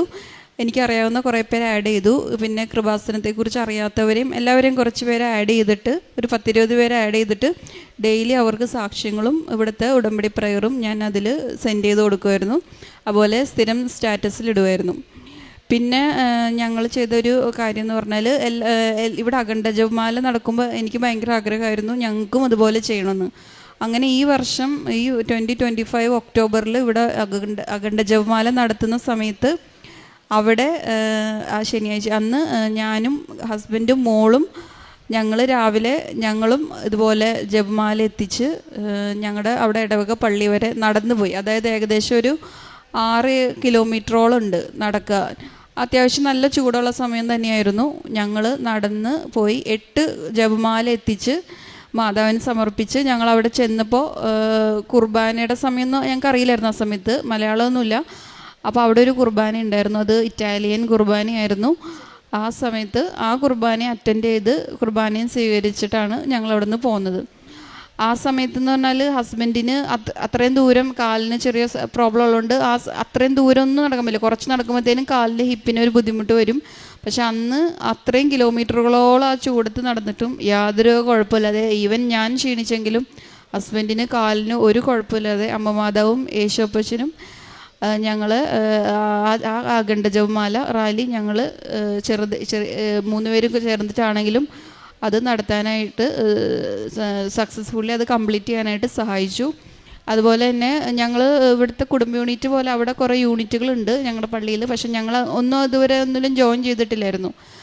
ഇപ്പോൾ ഈ കുറച്ച് 6 മാസത്തിന് മുമ്പ് ഒരു ചേച്ചി വന്നിട്ട് പറഞ്ഞു, ഞങ്ങളുടെ ഗ്രൂപ്പിൽ നിങ്ങൾ ജോയിൻ ചെയ്യുമെന്ന് പറഞ്ഞു.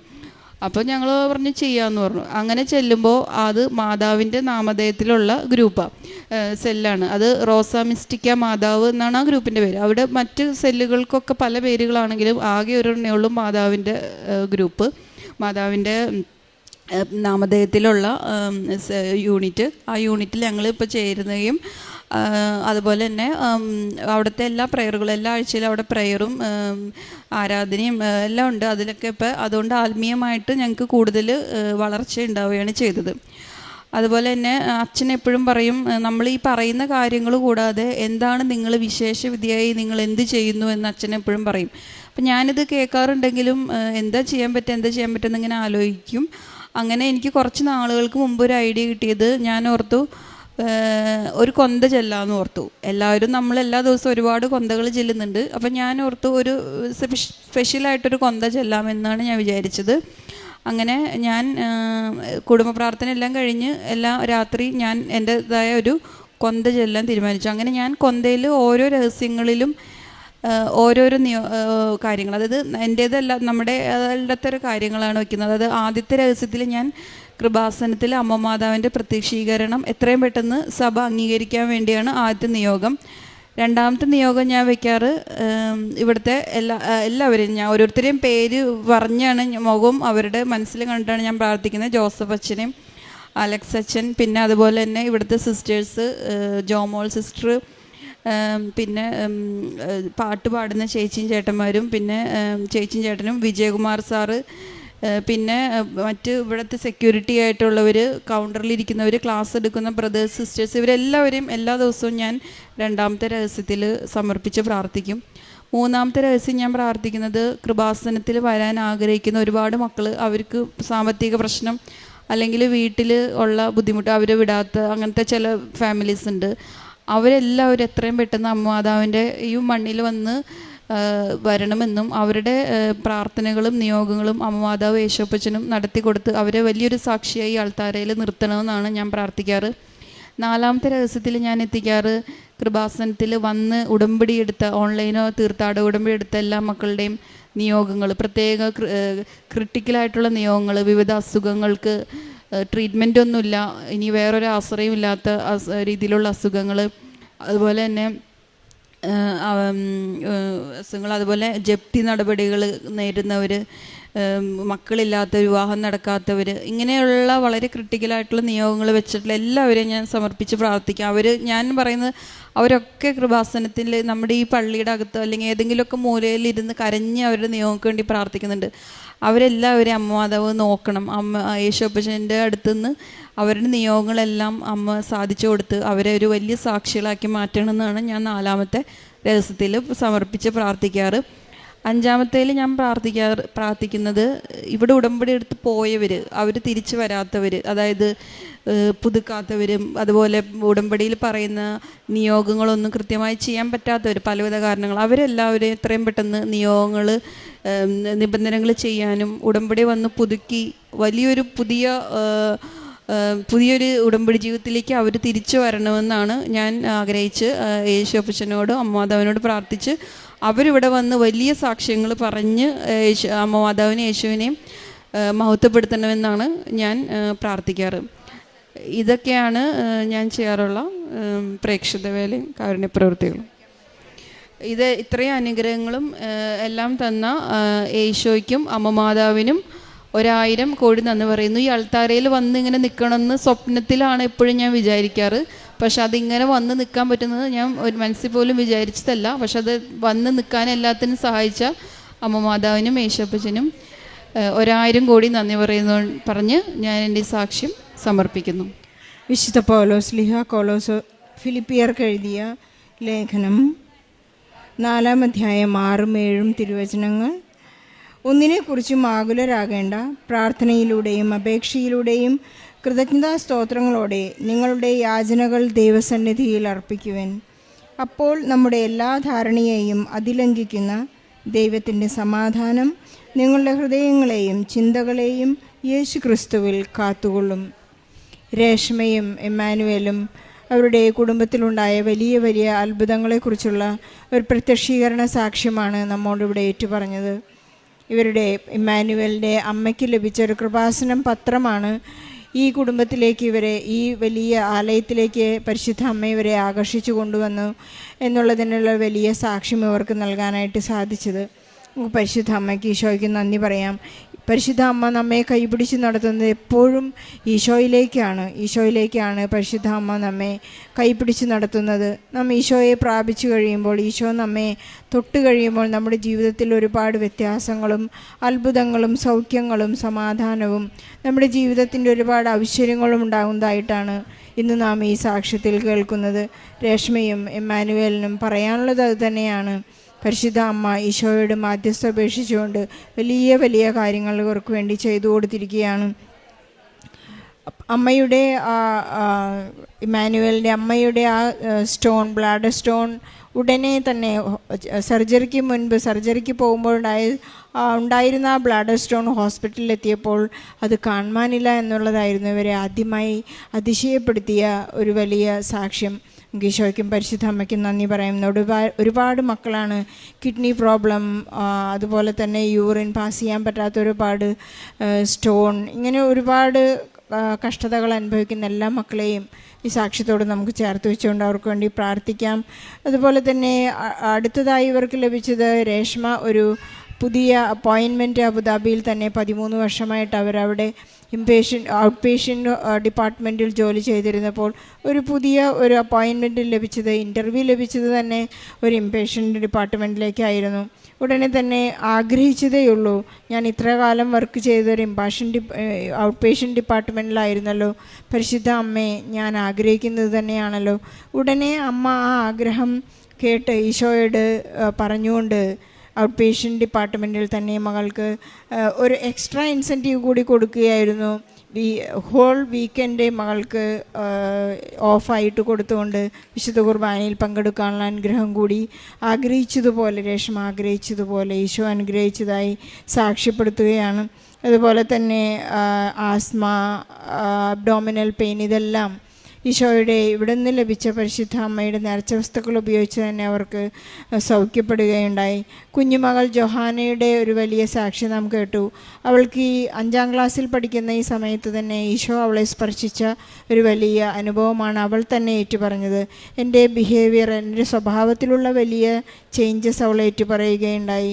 അതുപോലെ തന്നെ അവൾക്കുണ്ടായ ഈശോ സ്പർശം, അവൾ ഈ വർഷം ഈശോയെ സ്വീകരിക്കാൻ ഒരുങ്ങുകയാണ്. അതിനോടുകൂടി തന്നെ പരിശുദ്ധ അമ്മ അവളെ ഈശോയിലേക്ക് കൈപിടിച്ച് നടത്തുന്ന വലിയ സാക്ഷ്യം ഇമ്മാനുവൽ നമ്മോട് പറയുകയുണ്ടായി.